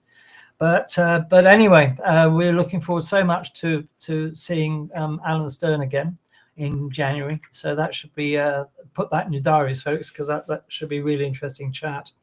Alan's going to be talking about what we've gained from New Horizons, what we know about Pluto now that we didn't know at the time of the flyby. So the mission did reveal this complex geology, active surface processes, and intricate details of the moon system that no Earth-based telescope captured. Weren't two of the moons of Pluto actually discovered by New Horizons on its way into Pluto? I seem to remember that. I think they were, yeah. Yeah, because I know Charon was named. Well, the bloke who discovered it wanted to name it after his wife. I think her name was Charlene, but the astronomical societies weren't going to have it, and that's why they chose Charon, which is he's the mythical boatman, isn't he, into Hades? That's right. He is the boatman into Hades. Yes, indeed. And the other one, of course, Styx, which is the river that the boatman takes people to Hades. Isn't the other one called Nyx? Yes. Yeah, Styx and Nyx. Yes. So, you know, this dynamic, colorful world with plains and mountains and possibly even cryovolcanoes. I don't think that's been firmly established yet that what New Horizons saw was either active or extinct cryovolcanoes, but there's a good suspicion that Pluto does have cryovolcanoes, and it's even suspected of having an underground ocean as well, and which is another lesson to come out of our studies of the outer solar system, that so many of these worlds seem to have underground oceans, which was completely Tombo Reggio, Andy, I think, isn't it? That's right. That's right. Absolutely. Thanks, Tom. So it's a window into the outer solar system. Beautiful image. It's the largest known object in the Kuiper belt. It's a preserved relic from the formation of the solar system. Its unique characteristics continue to challenge our understanding of what defines a planet, doesn't it, just sparking ongoing scientific debates. And Pluto reminds us that, you know, even in our cosmic neighborhood, we've got these mysteries waiting out there in the dark outer solar system where the sun is faint. Now, I just wanted to just finish with this note. Though no longer classified as a planet, Pluto remains a captivating world that continues to reshape our understanding of planetary science and the outer solar system's hidden treasures. I have to say, this image I absolutely adore. It was done by a Spanish artist. I did write to him to tell him how much I love this image. He never replied, unfortunately, but I did try. Now, this is I think a fairly faithful rendition of what it would be like to be on the surface of Pluto. And there's so much mystery and beauty in this image. I absolutely adore this image. I think it may be my favorite. I'm not sure whether it's a digital one or whether we did it by hand, but it's my favorite image that somebody's created of somewhere in the solar system. I think it's an absolutely beautiful image. And Charon on the left there hangs in the same place in the sky for a very long time. In fact, is it always in the same place? I can't remember. I have to work it out. But anyway, just thought I'd show you this because I think this is a beautiful image. Yeah, I think it's totally locked like our moon is. Right, it's always in the same place. Yes, I think It's always in the same place. Yeah. Mm-hmm. Yeah. It's always. Wouldn't that be weird, having a moon always in the same place? It's bizarre because they are tightly locked. This is Charon. It's fractured by these enormous canyons that cross its surface. It's got deposits from Pluto's atmosphere, which were initially thought to be methane, but I read last week that they are now believed to be ethane deposits on the North Pole of Charon. But this has got one of my favorite bizarre features in the entire solar system, the mountain in the moat. And if we just zoom in on this, I will show you exactly what we're talking about. Do you see that? Yeah. It's a mountain in a moat. And how bizarre is that? How on earth did that form? It looks like somebody's got a lump of rock and thrown it at Pluto, and it's gone into the surface. But it's not, of course, because it's not a crater as such. But it is a mountain surrounded by what looks like a very deep, well, what would you call it? I don't know, channel, canyon. something completely surrounding it, Mm. which is most bizarre. So that's one of my favorite images ever. It's incredible. We know, a little bit about Sharon, but we need to go back to get more data. Something has cracked its crust. That's fairly obvious. So could it be that there's an internal ocean under the surface of Sharon as well that has frozen and the crust has cracked? We don't know. But there we are. And just to finish, this amazing image that New Horizons took as it was receding from Pluto, the Pluto's sunset, and another image that is just mind-blowing, with the water ice mountains there, the highland regions, if you want to call them that. It's in those regions that the New Horizons spotted what looked to be at least one cryovolcano. But it wasn't active at the time, so we don't know whether it was active or extinct. But an absolutely amazing image. Of course, as New Horizons was receding from Pluto, it means we only got to see one hemisphere of Pluto. And there were a few very, very blurry, indistinct images of the far side of Pluto, as seen by New Horizons. But it was mostly in darkness, obviously, because it was on the far side. And as New Horizons approached Pluto, we did see something strange when the far side rotated into view, rotated into daylight, if you like. And around the equator on the far side of Pluto, as it is now, or as it was when New Horizons saw it, there are a series of regularly spaced round features going across the equator. And unfortunately, New Horizons didn't see that hemisphere, as I said. We don't know what those are, but they're very mysterious. You can find those images easily enough on the internet. And there we are. So that's it. And just to finish, a lovely image of the two together, Pluto with its moon, Sharon.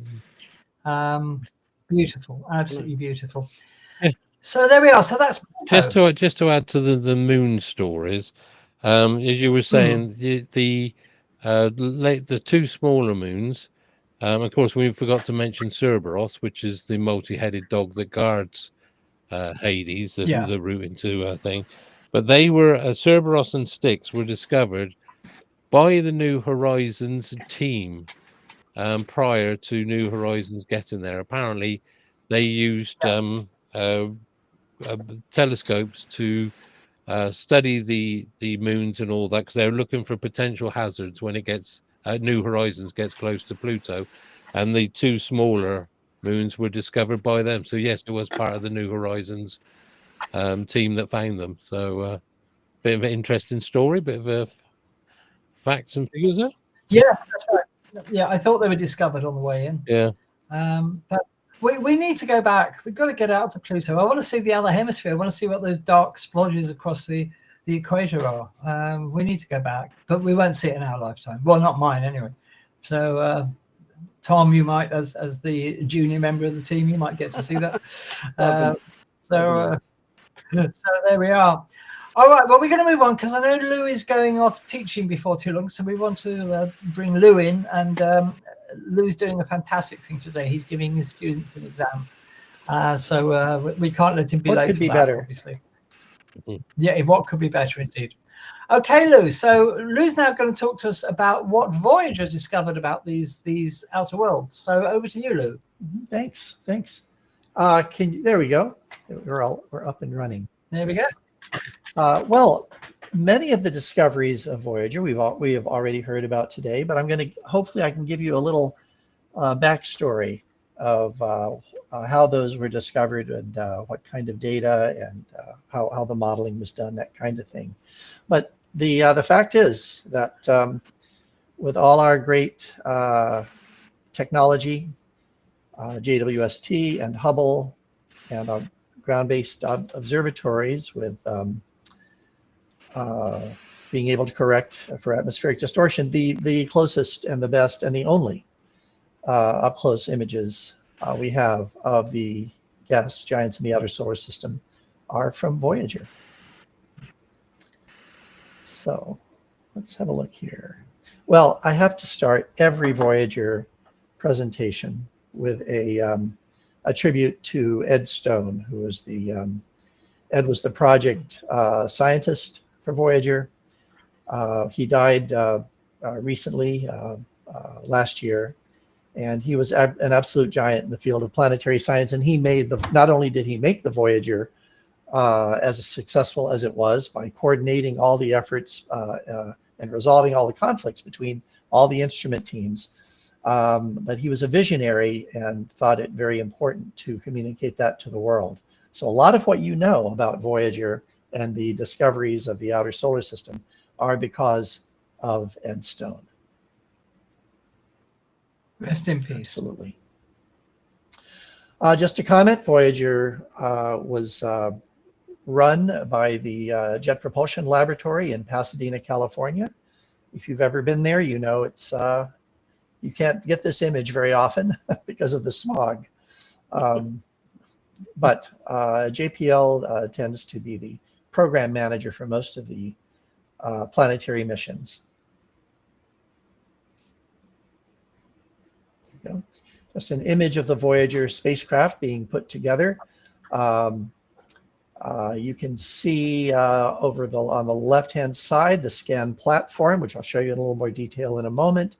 Down over on the right side are the RTGs, the plutonium-238 power source, the communication antenna, of course, and so on. So here's a schematic showing the, showing the some of the instruments on Voyager. Again, a nuclear power source that you're keeping far from the spacecraft. A magnetometer boom. It had two magnetometers there, so you're measuring magnetic fields not of the spacecraft, but of the environment you're in. Two radio antennas for radio wave experiments. And on the left, this amazing scan platform, whose job it was to allow the pointable instruments to point independently of the orientation of the spacecraft. And so the narrow and wide angle imagers, the ultraviolet spectrometer and the infrared spectrometer and radiometer were all put on the scan platform. And so it could just move independently, which was great, although it introduced some pointing error that we had to deal with on occasion. So, but it provided some flexibility. And here is the kind of the list of the instruments on Voyager.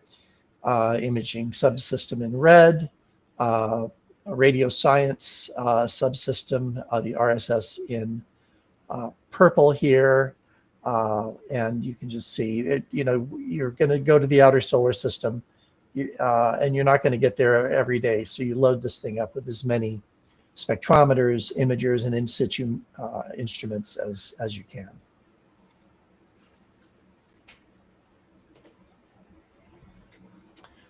And a close-up of the scan platform, again, with the infrared spectrometer, the ultraviolet spectrometer, and the two imagers, narrow and wide angle. Remember, this is all kind of more or less late 60s, maybe early 70s, we'll say, technology, okay? The launch was, both spacecraft was in 1977, July and August of 77, for their first rendezvous with Jupiter. And so as good engineers, they like to have proven technology on their spacecraft. So you don't see too many cutting edge technologies on any missions. Here's the orbital trajectory of the Voyager spacecraft, along with what just kind of a montage of some of the planets and moons that it visited. Just notice the amazing color variation and morphological variation in these things, which I believe Daz noted in part is due to their distance from the sun and the various gases that condense out as a result of the colder and colder temperatures, but also a result of the internal processes for the giant planets, as well as tidal heating that goes on with their moons. So really, really exciting solar system. Here you see the flight path on the left of the two Voyager spacecraft. Voyager 1 visited Jupiter and Saturn, and then in order to get very, very close to Titan and get the highest spatial resolution images and spectra, to get vertical information on the atmosphere of Titan, the rest of its mission was sacrificed, and so it went up and out of the plane of the solar system. But Voyager 2 soldiered on to Uranus in '86 and Neptune in 1989. In fact, I think it was Uranus, it was '86, right? I was out at JPL, and that was the first Challenger space shuttle disaster, I believe. Is that right, guys? I think it was. I remember that, yeah. I think it was '86. Yeah, I remember waking. I can't explain it. I woke up and I felt like something was very, very wrong. So who knows what that's about? Wow. Okay. In order to communicate with the Voyager, they used the Deep Space Network. The basic Deep Space Network are 3 radio antennas spaced around the Earth, so you can get essentially 24/7 communication with any deep space mission. But in order to go out to Uranus and Neptune, these ends kind of networked in an array to get a higher signal to noise and receive those very, very faint images from the distant Voyager.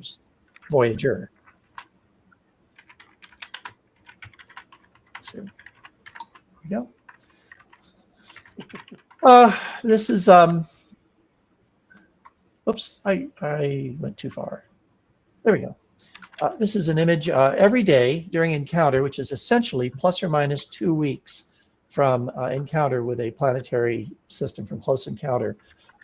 There would be daily press conferences.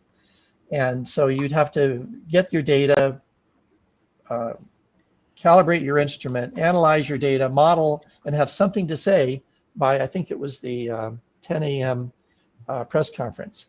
And so here's a picture of Bob Parks, Voyager project manager, Ed Stone in the middle, and Brad Smith, who is the imaging science PI. Of course, the imaging science got all the press, all of the little squiggles from the spectrometers. Nobody cared about that. And here's kind of what it was like. There were crowds of people around every scientist, every data input, every screen. Everything was new. The entire textbooks were being rewritten. And so it was really an exciting time. Every day, new discoveries, new images, new just excitement, I guess, about what Voyager had done and what it was doing. Oh, this, let's see, this is a picture of, I think this is Larry Soderblom. From the imaging science team. And I'm not sure what he's explaining, but he's using his hands. And of course, there's a crowd of people around, as was always the case. All right. Now, on to Uranus. It was a bit of a downer getting these first images back of Uranus after Jupiter and Saturn and all the amazing cloud structure, as well as their moons, just this enormous cacophony of variance in the moons, and of course in between those two planets themselves.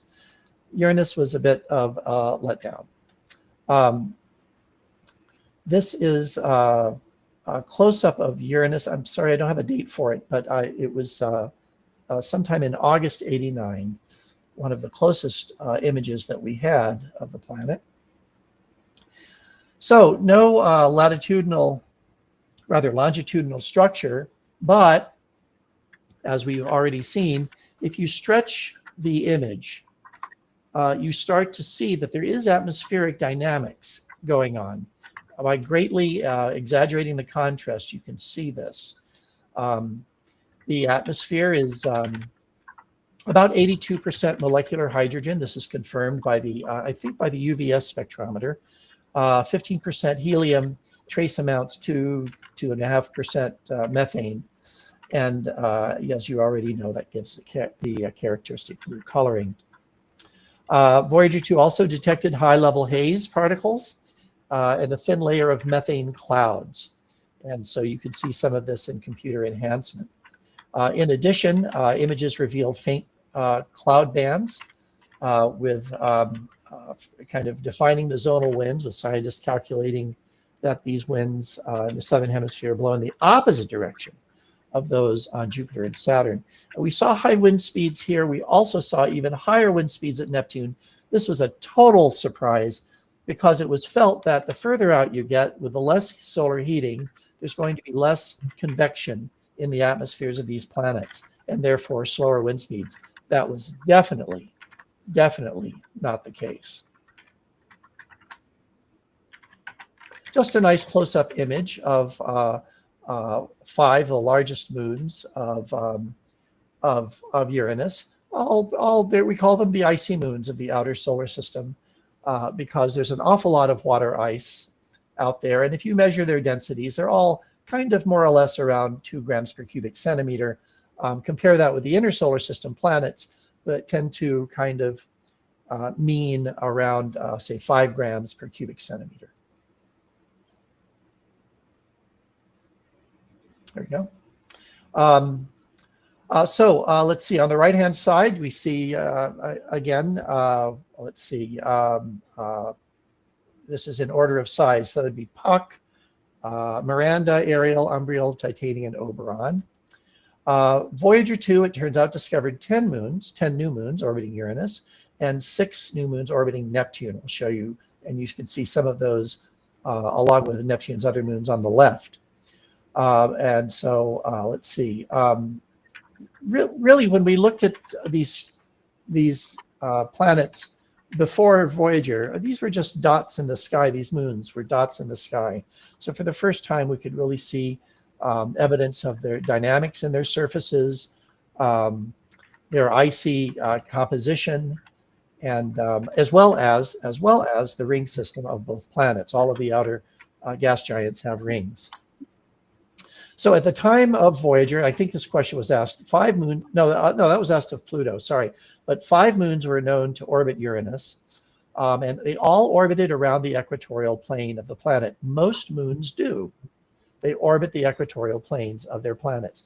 Our moon does not. It orbits within 5 degrees of the ecliptic, and that's testimony to how our moon was created with a Mars-sized object colliding with Earth roughly in the plane of the solar system. So let's see. All right, so they were just little fuzzy dots. By the end of January 86, 10 added to Uranus's tally.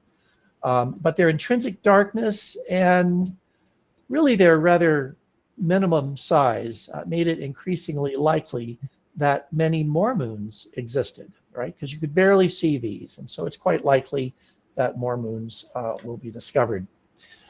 Using the ultraviolet spectrometer on board Voyager, it examined the signatures of gases escaping from many of the moon's surfaces, and it revealed an approximate chemical composition of around 50% water ice, maybe 30% rock, and 20% other elements, which would be largely hydrocarbons, including carbon and nitrogen, so some nitriles.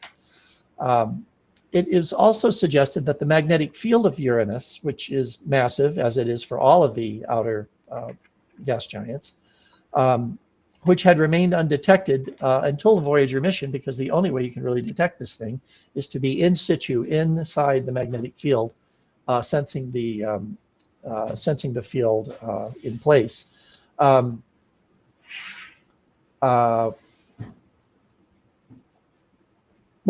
So I guess that's the point, that the magnetic field of Uranus and Neptune were discovered first by Voyager, and it could be responsible, because of the way that it organizes plasma in the magnetic field.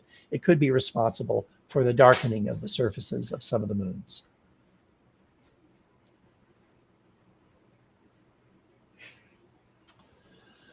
All right, so here we are at Uranus, and this is a long exposure image of the backlit rings of Uranus, which details the two major ring systems. These are high phase angle images, and they show two new ring-like features with high dust abundance, not the water ice, high water ice abundance that we see at Saturn, leading to their designations as new rings. These are faint, they're dusty rings, distinct from the planet's main rings. One of these discoveries, the Zeta ring, proved rather elusive because it's so dark, as scientists could not detect it again for nearly 2 decades. So it was discovered on Voyager, and then it was not detected until there was some reanalysis of the Voyager 2 mission data. And so I just want to make my plug for archival research. Never throw anything away if you have the space, because there's a lot of discoveries hanging in either unanalyzed or poorly analyzed, or not collectively analyzed data. Voyager also provided images of shepherding satellites, right? And we have seen this for Saturn, and they act to confine the rings. And this is a discovery that kind of links the narrowness of the rings, as kind of like we've seen at Saturn. On the right-hand side here, this was two 600-second exposures of the rings of Neptune that were taken with clear filters by Voyager 2. This was by the wide field camera on August 26th of '89. The two main rings are clearly visible and appear complete over the region imaged. So you got the entire ring system. Ground-based observations had previously hinted at the existence of partial rings or ring arcs around Neptune, and this was done with stellar occultation observations, waiting for Neptune to drift in front of a star and seeing how the star's light blinked on and off. But this was the first proof and direct observation of those rings. So it identified 5 rings, 4 ring arcs, all of which are composed of very dark, dusty material.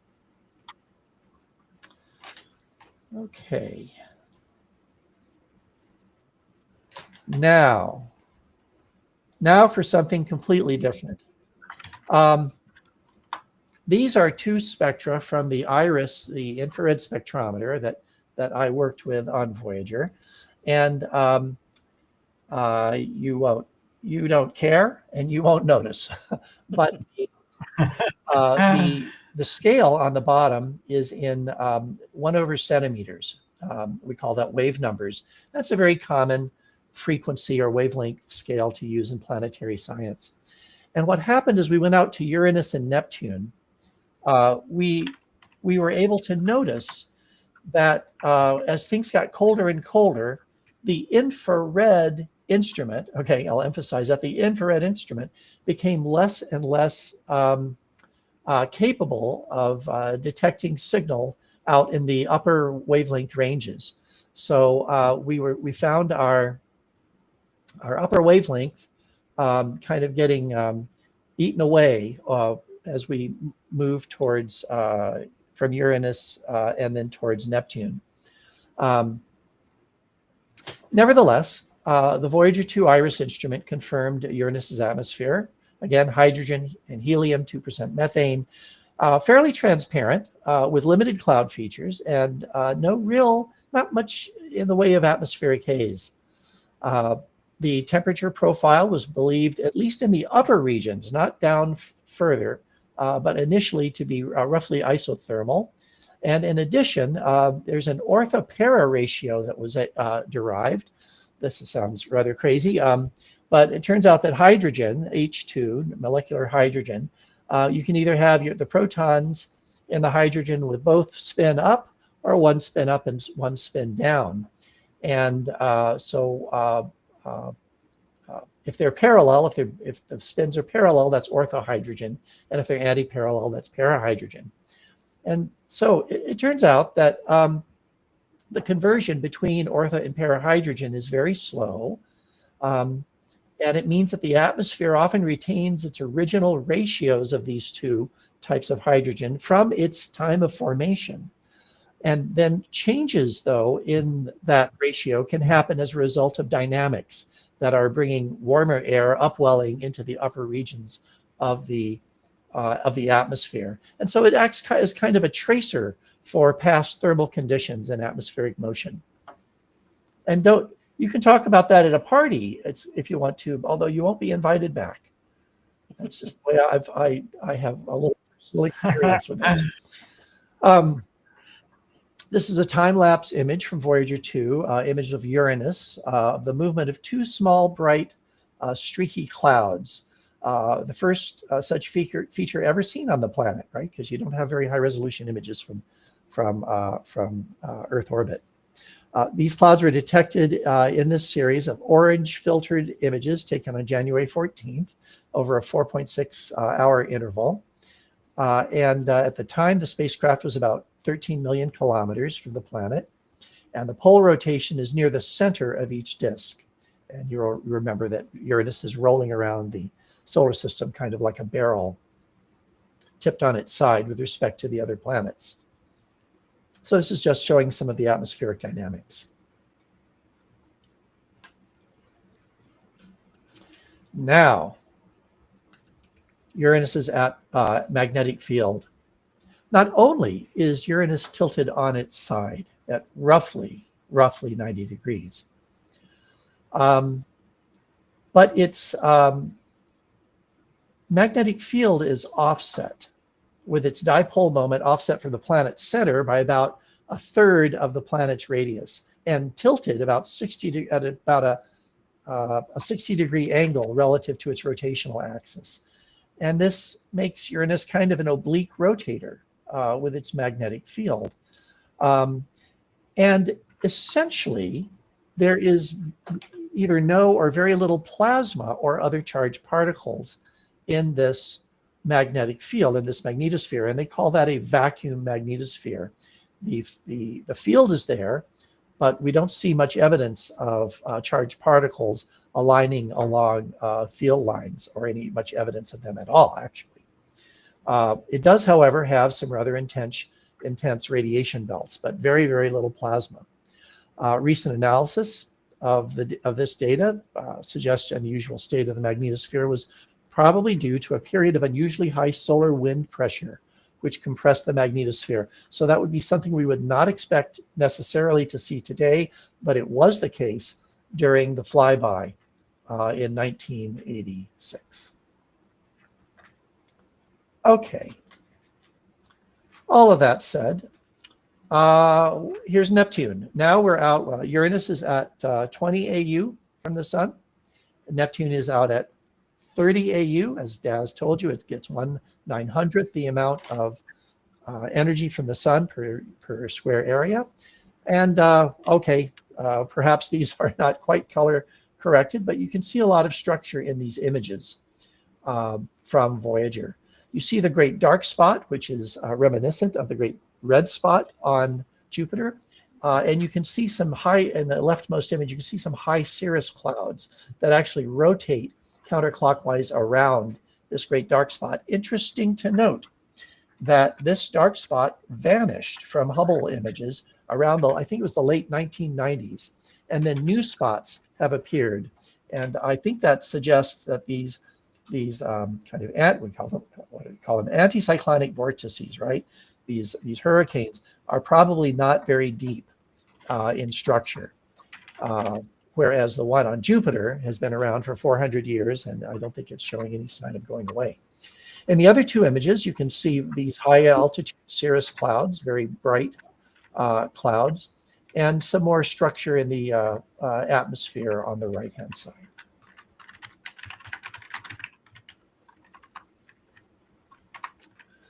This is Miranda. This is one of the best images we have of Miranda from Voyager 2. A very high resolution image. This image was captured over a period of about 17 minutes, capturing numerous photos and then stitching them together to make this high resolution image.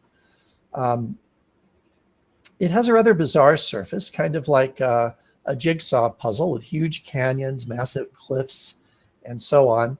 And its appearance suggests that this moon came together and then was shattered and then reassembled in orbit. That's the latest assessment of why the structure is, its surface is so not only so different, but so well kind of separated. It may have once harbored a subsurface ocean. This is later analysis of data. And that's a finding that suggests that hidden watery environments could exist on distant moons and expands the search for potential habitable worlds. And of course, we know that just about every, it seems to me, about every moon in the outer solar system, from Titan to Ganymede to Triton to you name it, has a potential subsurface ocean, as well as the Earth, perhaps. Here's a close-up of Ganymede from Voyager 2 imaging, just showing how you can see how it was reassembled with the different characteristics of surfaces kind of coming together and having very sharp delineations. Bizarre. And then it's bizarre and certainly unexpected. And then one of my favorite images is the Farewell to Uranus image that was taken from the backside, seeing just the illuminated crescent. Moving on to Neptune, which we've already talked about a little bit. This is how the images of Neptune came in. This is a fairly unprocessed image. You can see the stratus clouds. You can see the great dark spot. So these images had to be curated a bit. You'd see pictures like this up in the screens at JPL, where the latest images were coming in. So these were somewhat calibrated, but needed further calibration, and of course color added and so on to get the real high resolution images we're used to. We believe that this atmosphere, at least deep within it, there's ammonia. In addition to the 2% methane, there's hydrogen sulfide and water ice clouds that form and are part of the complex weather system, of course, including the great dark spot. The wind speeds are some of the highest in the solar system, up to over 2,000 kilometers per hour. And again, this was a surprise because you're not getting much solar heating. What you're getting is the heating from internal gravitational pressure that is causing convection in the lower atmosphere. And so that as that rises, you get the energy source for very high wind speeds. So you're seeing, even in this image, you can see some bright stratus methane ice clouds that are, in this case, or kind of rotating around the great dark spot.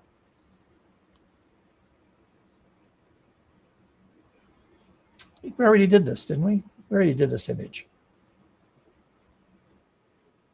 Not the ones of the clouds, I don't think. The one that you're seeing now? Not the middle one. I don't think we've done it. Oh, okay. Well, in that case, these three images from Voyager were, you're seeing the cloud tops, you're seeing latitudinal structure, which indicates atmospheric shear of various zones of atmospheric movement, kind of like Hadley cells here on Earth. You're seeing high altitude methane ices in the very highest reaches of the cloud tops. And so a very complicated structure. As Neptune is rotating rather quickly, you see that it's going to generate a number of Hadley cells. And so this creates wind shear and creates some very distinct delineations between parts of the atmosphere that you can see both on the image on the left and the image on the right.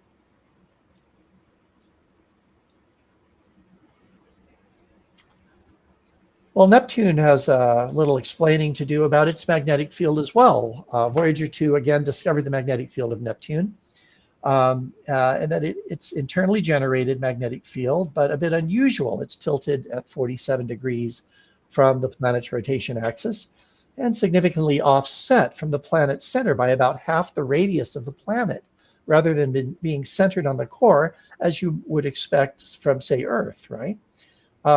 This unique configuration is thought to result in a complex and asymmetric magnetosphere with auroral activity occurring not just at the poles, but across the planet. And by the way, auroral activity is seen in all the planets of the solar system, but primarily, I would say, Earth and the gas giants. The field is thought to be generated by a dynamo effect in a layer of electrically conducting fluid in Neptune's interior. The offset is due to a dynamo generated by a convective layer where the fluid motions are not aligned with the planet's rotation axis.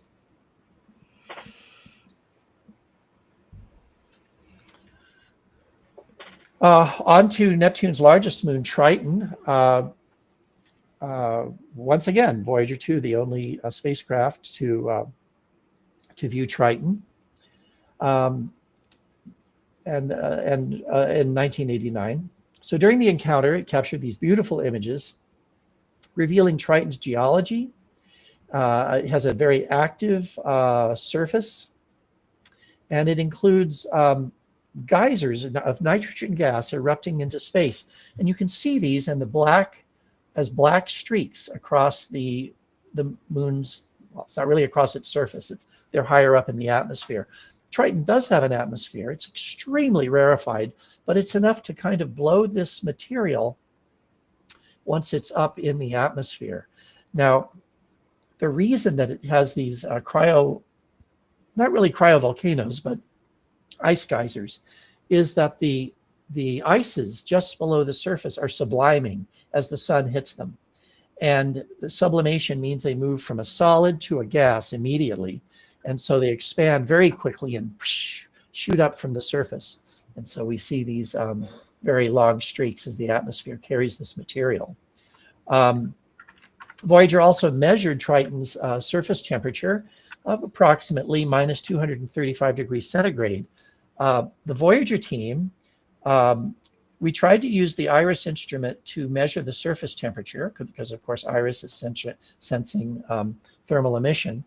And because it was so cold, the best we could do was to get an upper limit of about, because the data was so noisy, of about 30 to 40 degrees Kelvin, which is more or less what we're seeing here in these numbers.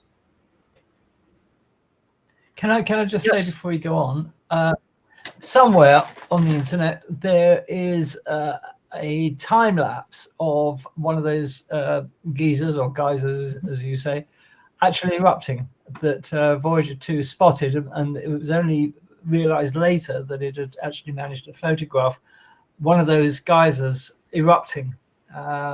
So it's there on the internet. I'll see if I can find it for next. Interesting. Yeah. Yeah. I have some more slides, but I think looking at my time and my teaching duties. Yeah, I was going to say you need to go off and teach. End it there, which is not a bad place to end it, with Neptune's most interesting and largest moon. So I will stop there. Thank you so much. Yeah, Lou. thank you, Lou. That That's is fantastic. fantastic. Absolutely brilliant, because from straight from the horse's mouth, if you like, because he was there. So thank you so much for that, Lou. Really interesting presentation. Welcome. Okay, before we go any further, this video is sponsored by Picastro. It's like Instagram for space nerds.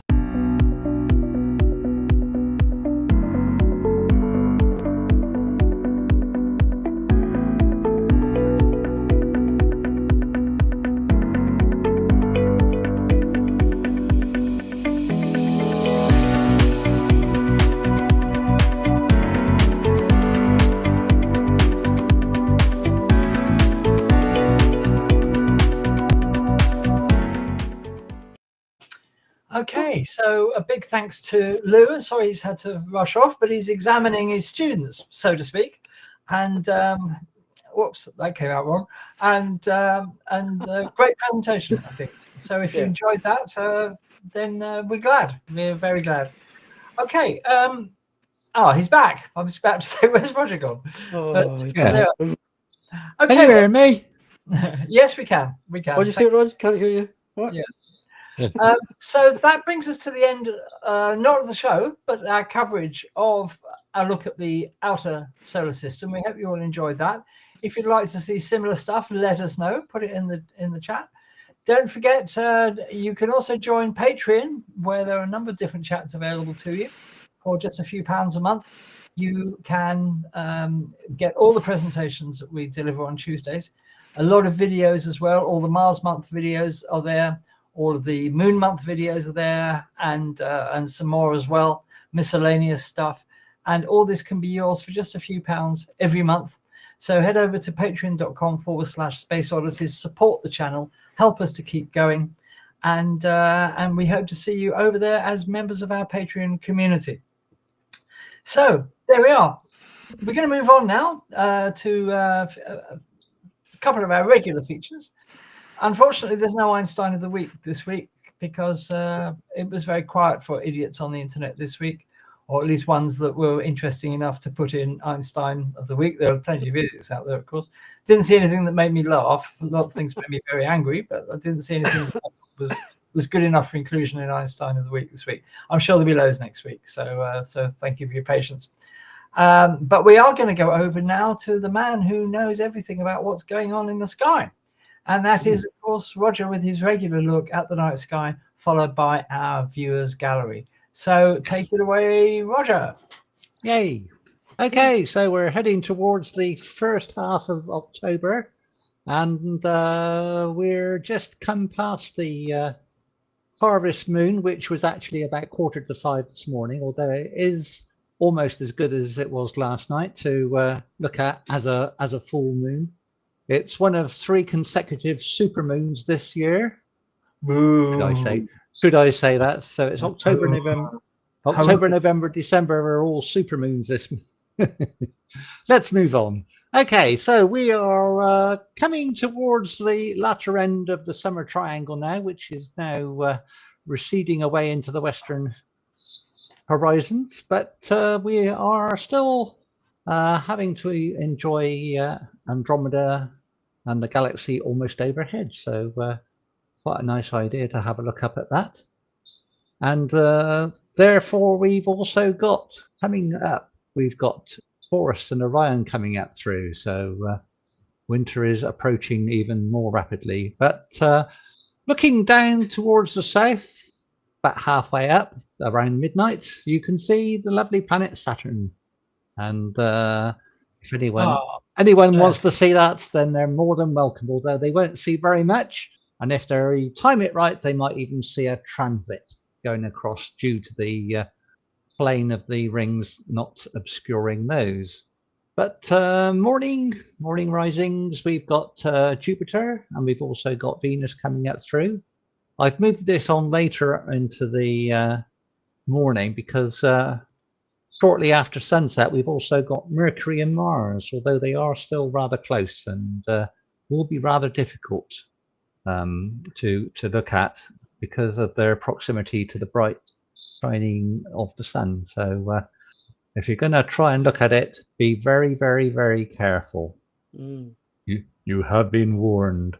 So we've got the harvest supermoon this last night and tonight. So all well is quite such a big difference. It's 14% larger and 30% brighter, which some people might notice, but generally they wouldn't.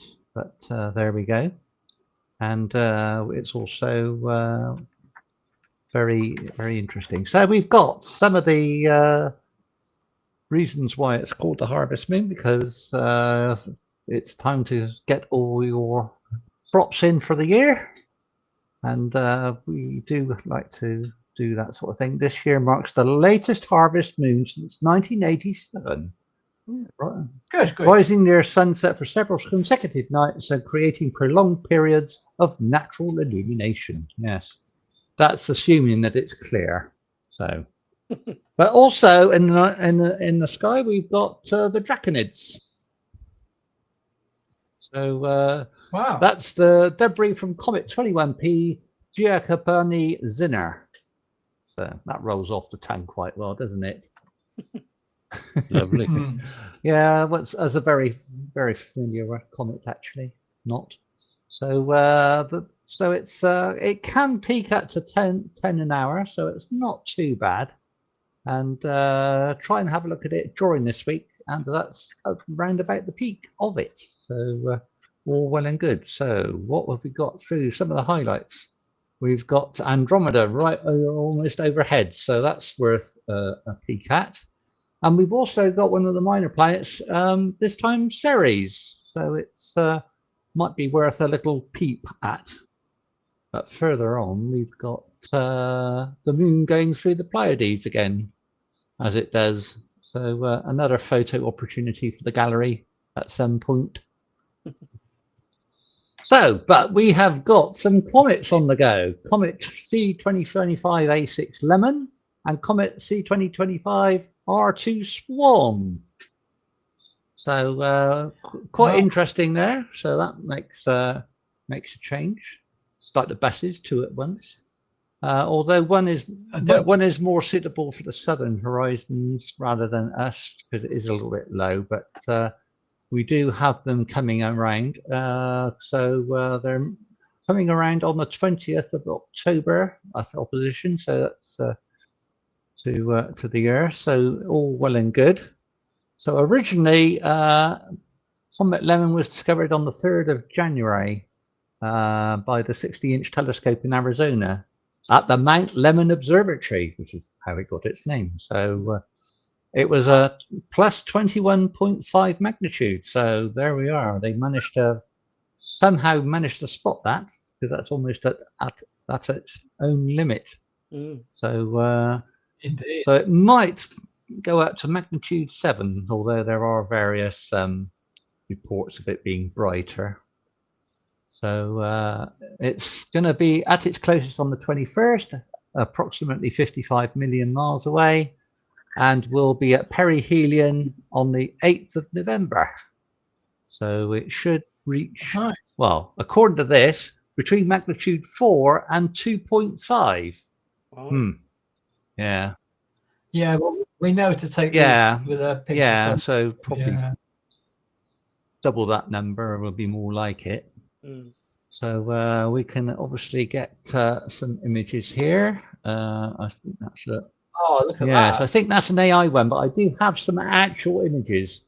So watch this space. So we've got the comet Swan, which was only discovered on the September the 11th by Vladimir Bezukli with the Soho Swan instrument. And on the 12th, the day after, it reaches perihelion at 0.5 astronomical units. So roughly halfway between us and the sun. So it's a bit of a late emerger. So this on the 20th makes it the closest approach at 24 million miles, closer than Lemon. So the challenge is on. So we've got the path here of where it's going to be through the month. It's just coming up through the bottom part of a Fucus, and then it'll be heading on towards the Sagittarius, Scutum, and down the bottom part of Aquila through the latter part of the month. And as you can see, between the time of today, so near to Halloween, it's moved right across the sky quite considerably. So even if you watched it at the beginning of the night and then come back to it, say 3 or 4 hours later, you will have seen quite a difference in the position of it in the relative background of the stars. So it could be quite fun. So here's one of the images on the left, and it's roughly well, it hasn't even got approximate magnitude on this one, but it will be available from the 20th from my location, according to this. So it will be an interesting object to see quite well, hopefully.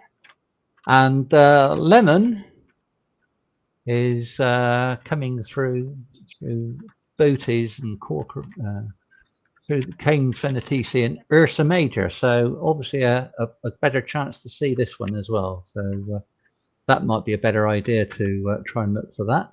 And as you can see, it's got some fantastic images of the tail, and will become quite brighter in calculations according to this. I don't know whether it's going to get down to 1.2, but somebody's got the calculator going a bit funny, I think.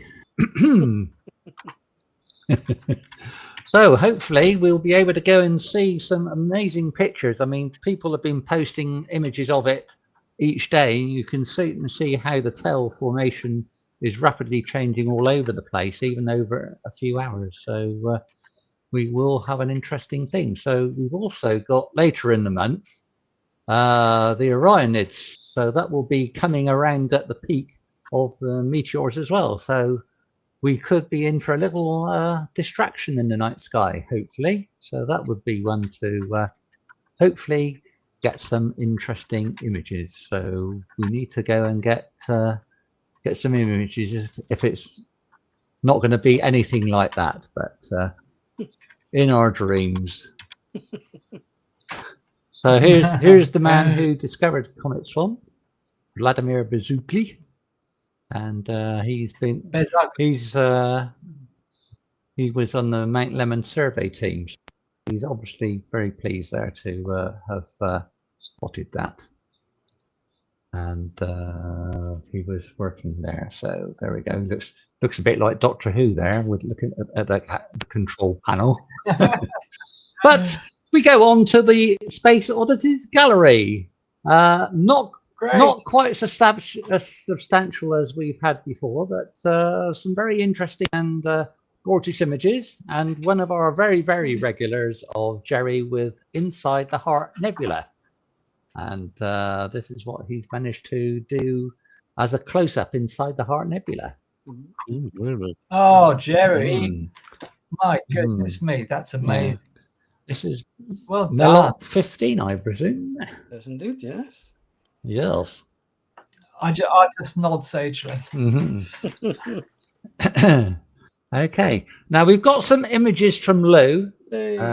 Unfortunately, we've lost Lou, but these are some parts of the Alvin Clark refractor, which was made of a two-piece plate glass circa 1890. So we've obviously getting some necessary update and maintenance on it. I think beautiful. Wasn't Alvin Clark quite a prolific maker of telescopes in those days? I think he was, but yeah, he was. I think there's a bit of grease around the edge there. I think I don't know what that's all about, but I hope they wipe that off. And we've also got another picture here. Yeah, and this is the focus tube that's good old bit of brass polishing needed there. Look at that beautiful writing on it. People used to take care about things like that. Alvin Clark and Sons. So time to get the Brasso out on that. Yeah, definitely. And if you want to go spotting, there's a 30-inch Dobson at the Southern Illinois University National Star Park. So there we go. Wow. Yeah. Huge. That's a big dog. Well, I hope they weren't keeping it at that angle all night. But they need a bigger step ladder. Health and safety. I think we're going to need a bigger step ladder. Definitely. Yeah. So there we go. Yeah, I'm sure that would bring out some color details and some of the faint nebulas even with that aperture. I was going to say for nebulae that would be amazing, wouldn't it? And this was a couple of pictures that I did on International Observe the Moon day, which was at the weekend. And these were just stacked images in Sharp Cap. Wow. So they were all stacked in Sharp Cap and saved as a TIFF, as a single image. So Nice and sharp, Rog. yeah, they come out quite. That's beautiful, Rog. Well You done. can obviously see the nice ray patterns coming from Tycho there, and also from on the right-hand side of Copernicus as well. Mm. Ejector. So, yeah. And that's what we have for the gallery and what's in the night sky. Lovely. Thank you very much, Roger. That's absolutely brilliant. As always, viewers, if you would like to contribute your images to the gallery, it couldn't be more simple. You just basically attach an image to an email, one image per email, please, and mail them to gallery@spaceoddities.space. And everybody who does submit an image gets their own little gallery on our website for you to show off to your friends and family and impress the good and the great. So we love you to send your images in. We do enjoy looking at them, and you do have your own gallery. Don't forget, do go and have a look at the website, https://spaceoddities.space, and you'll be kept up to date with what's coming up. And there's all sorts of stuff on there, including the aforementioned gallery. So there we are. How are we doing for time, Roger? I was suggesting as time is really getting on, should we postpone Constellation of the We Week can till do, next yes. week? Okay, so Michael can have a week off next week. So, If so he there we are. comes So I think- back next week. if he comes If we back, let yeah. him in. Michael's if we not. let him in. Yeah, Michael's not been too well. He had trouble changing his colostomy bag again, and he, no, sorry, Michael hasn't been well. It's one of these horrible flu-y, coldy things going around the UK at the moment. So we wish him well and get well soon, Michael. So there we are. So I think we will draw things to a close this evening, unless I've forgotten anything. So we'd like to thank you very much for being here. We do appreciate it. Lovely to see Claire back. Hope you be a regular, Claire, and lovely to see all of you as always. So from all of us at Space Oddities, stay cold and flu free, and we will see you next week. Not quite sure what we're doing next week yet, but we'll rustle something up in the Space Oddities kitchen, and we will see you at the same time, 8 p.m. UK here on Space Oddities next week. Have a fantastic week. Thanks so much for being here, and for all of us at Space Oddities, good night. Keep looking up.